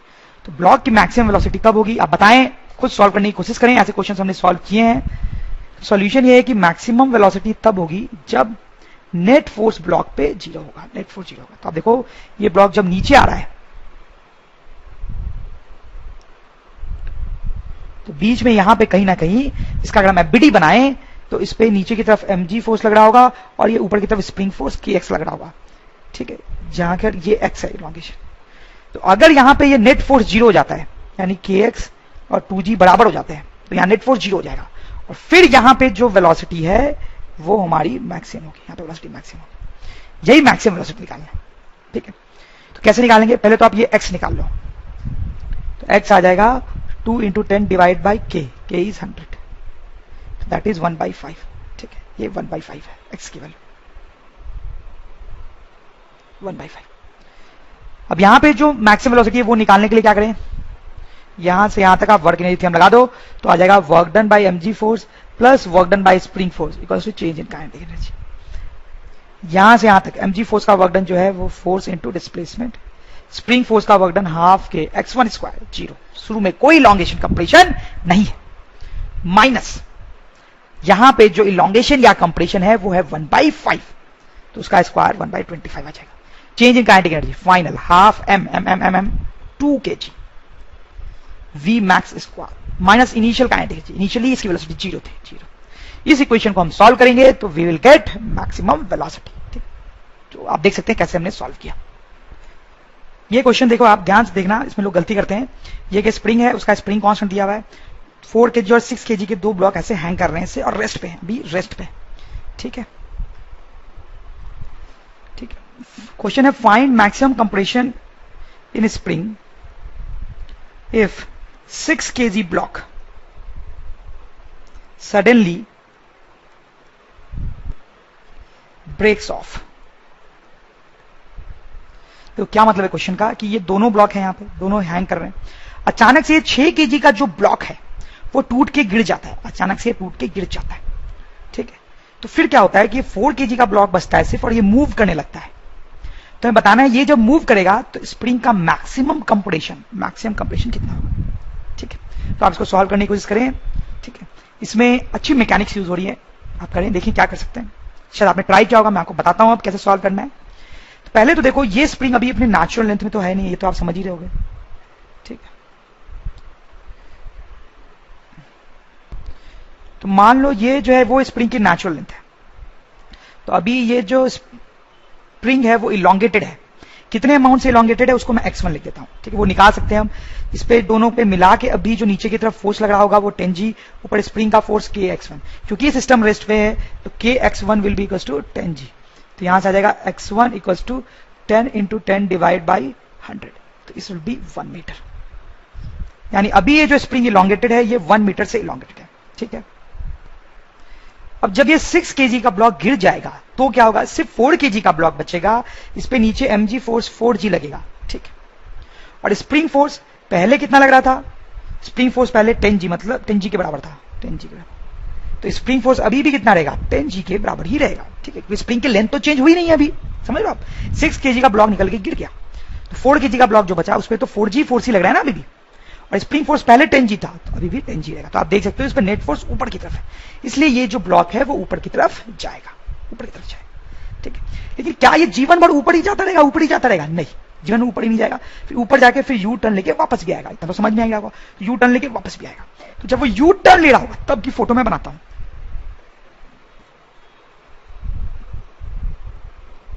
तो यहां पर रहिए, सपोज करो, तो ये ऊपर गया, अब ऊपर गया, यहां से ऊपर गया, फिर यहां से यू टर्न लेके अब ये नीचे आएगा, तो यहां पे इसकी वेलोसिटी क्या होगी, यू टर्न लेते टाइम 0। और क्लियर सी बात है कि यहां पे जो कंप्रेशन है, आप देखो नेचुरल से कंपेयर करके देखते हैं, ये कंप्रेशन है स्प्रिंग में x2, यही मैक्सिमम कंप्रेशन है, x2 जो है यही मैक्सिमम कंप्रेशन है, समझ लो। तो यही x2 कैसे निकलेगा, क्या करें, तो आप यहां से यहां तक वर्क एनर्जी थ्योरम लगा दें, यहां से यहां तक, तो work done by mg force plus work done by spring force will be equal to change in kinetic energy. mg force का वर्क डन नेगेटिव होगा क्योंकि mg फोर्स नीचे लग रहा है जबकि डिस्प्लेसमेंट ऊपर हो रहा है, तो माइनस mg फोर्स जो है इनटू ऊपर की तरफ डिस्प्लेसमेंट कितना हुआ, x1 प्लस x2, x1 ये और फिर x2। स्प्रिंग फोर्स का work done half k x1 square, initially spring elongated है x1 से, x1 square minus x2 square. Change in kinetic energy, यहां पे ये स्टार्ट होता है मूव करना रेस्ट से, और फाइनली भी यहां क्या है, रेस्ट पे। ठीक है, सो यहां से आप देखिए क्या इक्वेशन बन रही है हमारी, -40 x1 की वैल्यू हम निकाल चुके हैं 1, क्या जाएगा 1 प्लस x2, k की वैल्यू 100 दी हुई है, देखिए यहां पे आप, तो क्या जाएगा 50, 1 minus x2 square equal to 0। इस इक्वेशन में आप देखो एक ही वेरिएबल x2, इसको सॉल्व कर लेंगे क्वाड्रेटिक को तो x2 आ जाएगा, that will be our answer. ये क्वेश्चन देखिए वैसे ही क्वेश्चन हैं, आपको ट्राई करना चाहिए, फिर नहीं हो तो देखिए मेरा सोल्यूशन।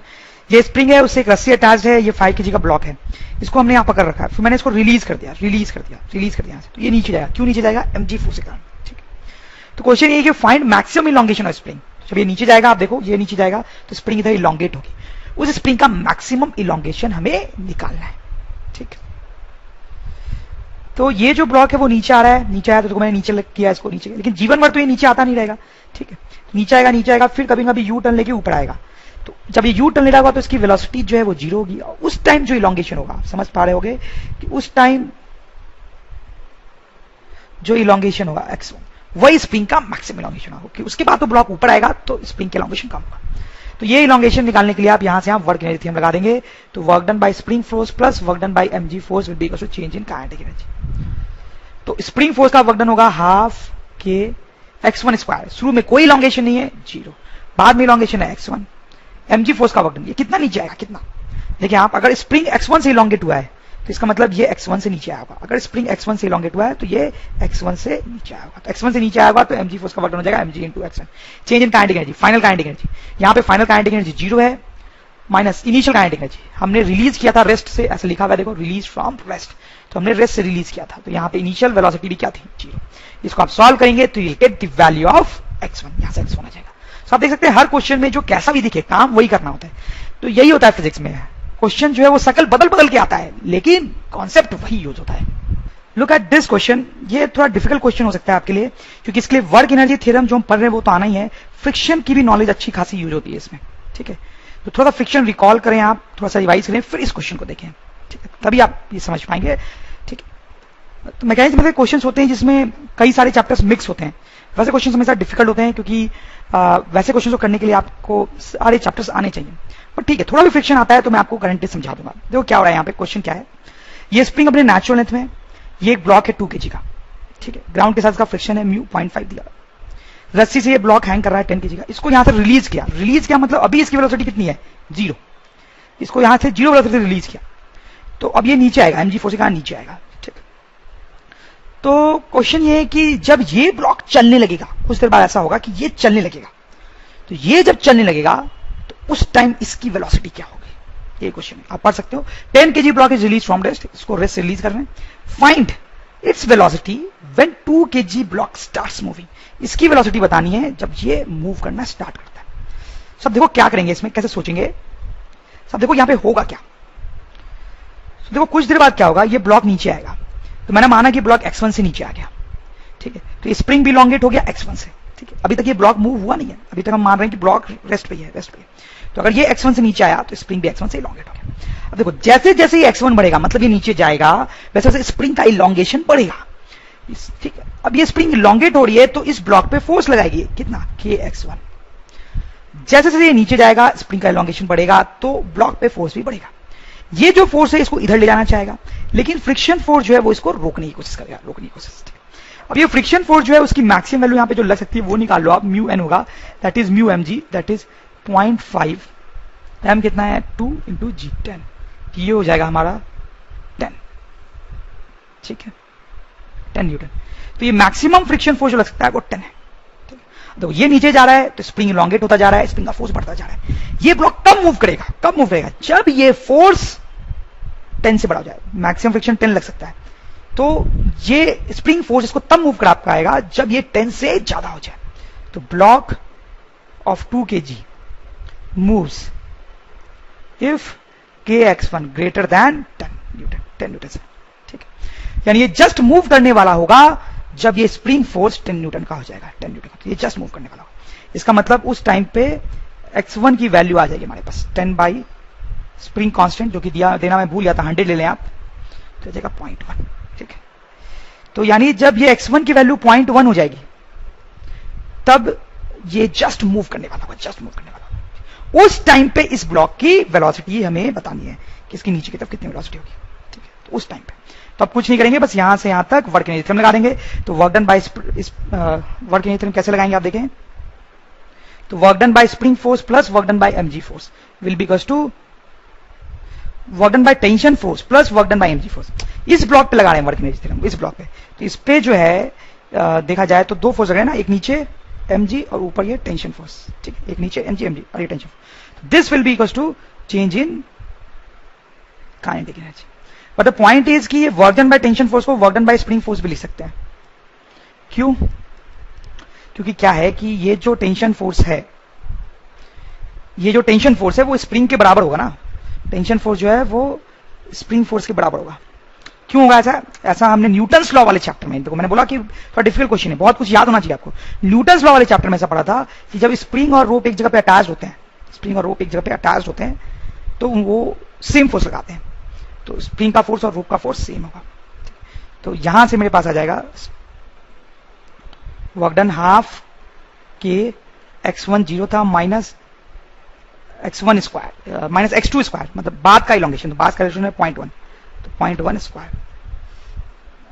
mg का वर्क डन कितना होगा, दैट विल बी 10g, और ये कितना नीचे आया है 0.1 से। चेंज इन काइनेटिक एनर्जी, तो चेंज इन काइनेटिक एनर्जी कैसे लिखा जाए, final kinetic energy half m v square minus initial kinetic energy, initial 0 है। तो आप देखें इस इक्वेशन में सिर्फ एक ही वेरिएबल है, दैट इज v, इसको सॉल्व करेंगे तो v हमारा आ जाएगा। तो इट्स अ गुड क्वेश्चन क्योंकि इसमें काफी मैकेनिक्स यूज हो रही है। Work energy theorem in non inertial frame, तो let's see what it is. एक एग्जांपल करेंगे तो आपको समझ में आएगा कि मैं क्या बात करना चाह रहा हूं। ये एक ट्रक है, आप देखो उसके अंदर एक इंक्लाइन प्लेन है जिसकी हाइट दी हुई है आपको और ये एंगल दिया हुआ है, ठीक है। ये ब्लॉक यहां नीचे रखा हुआ है जिसका मास 2 kg है और ये ट्रक आगे की तरफ जा रहा है विद एन एक्सेलरेशन ऑफ 6, ठीक। तो आपको समझ में आती होगी अभी तक बात ये कि जब ये आगे जाएगा ट्रक कुछ एक्सेलरेशन के साथ, तो हम ऐसा सोच सकते हैं कि इस पे स्यूडो फोर्स लगेगा पीछे की तरफ, जिसके कारण ये ऊपर की तरफ जाएगा, ठीक है। तो उसी से रिलेटेड ये क्वेश्चन है, find velocity of block in the frame of truck when block reaches to top of van. तो ये जो ब्लॉक है जब ये टॉप तक पहुंच जाएगा तो उसकी वेलोसिटी निकालनी मुझे, जब ये टॉप तक पहुंच जाएगा तो इसकी वेलोसिटी निकालनी। किस फ्रेम में लिखा हुआ है, find velocity of block in the frame of truck, truck के फ्रेम, तो इसकी वेलोसिटी निकालनी है ट्रक के फ्रेम में। तो ऑब्वियस सी बात है कि मुझे ट्रक के फ्रेम में एनालाइज करना चाहिए, तो पूरी सिचुएशन को मैं ट्रक के फ्रेम में एनालाइज करूंगा, ठीक है। ट्रक्स फ्रेम, क्योंकि जो वेलोसिटी है वो ट्रक के फ्रेम में पूछी गई है। तो आप देखो यहाँ पे वर्क एनर्जी थ्योरम बिल्कुल लगा सकते हो। जब ये ब्लॉक ऊपर की तरफ जा रहा है तो आप उसका एफडी बनाओ, तो उस पर एक तो नीचे की तरफ mg फोर्स लग रहा है, इधर की तरफ नॉर्मल रिएक्शन फोर्स लग रहा है, और क्योंकि एक्सेलरेशन आगे है तो पीछे की तरफ स्यूडो फोर्स लग रहा है, ठीक है। स्यूडो फोर्स की वैल्यू होगी m इंटू ए नॉट, इसका एक्सेलरेशन, ठीक। तो अगर मैं वर्क एनर्जी थ्योरम लगाऊं तो मैं लिखूंगा work done by all the forces, मतलब work done by mg plus work done by normal reaction plus work done by pseudo force will be equal to change in kinetic energy of block. तो mg force का work done कितना होगा, आप देखो mg के line में vertical direction में displacement है 4, तो माइनस mg इंटू 4 हो जाएगा। नॉर्मल रिएक्शन का वर्क डन कितना होगा, देखो नॉर्मल रिएक्शन इधर लग रहा है जबकि डिस्प्लेसमेंट इस डायरेक्शन में हो रहा है, परपेंडिकुलर डायरेक्शन में, तो 0 हो जाएगा उसका वर्क डन। और स्यूडो फोर्स का वर्क डन क्या होगा, तो स्यूडो फोर्स की value m into A not, और इस फोर्स के डायरेक्शन में जो डिस्प्लेसमेंट है वो, इस फोर्स के डायरेक्शन में जो डिस्प्लेसमेंट है, तो स्यूडो फोर्स के डायरेक्शन में कितना डिस्प्लेसमेंट है ये, ठीक है, x x हम बाद में निकाल लेंगे। फिर चेंज इन काइनेटिक एनर्जी, तो फाइनल काइनेटिक एनर्जी यहाँ पे वेलोसिटी v है तो माइनस इनिशियल जो कि 0 है, यहाँ पे वो रेस्ट में था ट्रक के फ्रेम में। तो अब देखो सबसे पहले x निकाल लेते हैं। यहाँ पे x कैसे निकाल सकता है, बहुत आसान है। I can write tan of 30 degree is equal to 4/x, tan 30 होता है 1/√3, दैट इज 4/x। तो यहां से आता है x इक्वल टू 4√3, ठीक है। तो ये x की वैल्यू आ गई, सिंपल। तो यहां से बस वैल्यू पुट करना है, अब m की value 2, g is 10, 4 plus 0 plus m की value 2, a not is 6, x is 4√3, और यहां पे आ जाएगा v स्क्वायर। अब देख सकते हो इसको सॉल्व करने पे आराम से v आ जाएगा हमारे पास, वेरी सिंपल। तो इस एग्जांपल से मैं आपको यह बताना चाह रहा था कि जो वर्क एनर्जी थ्योरम है हमारी, वर्क एनर्जी थ्योरम वो नॉन इनर्शियल फ्रेम में भी एप्लीकेबल होते हैं, is applicable even in non inertial frames, in non inertial frames. This is important theoretical point.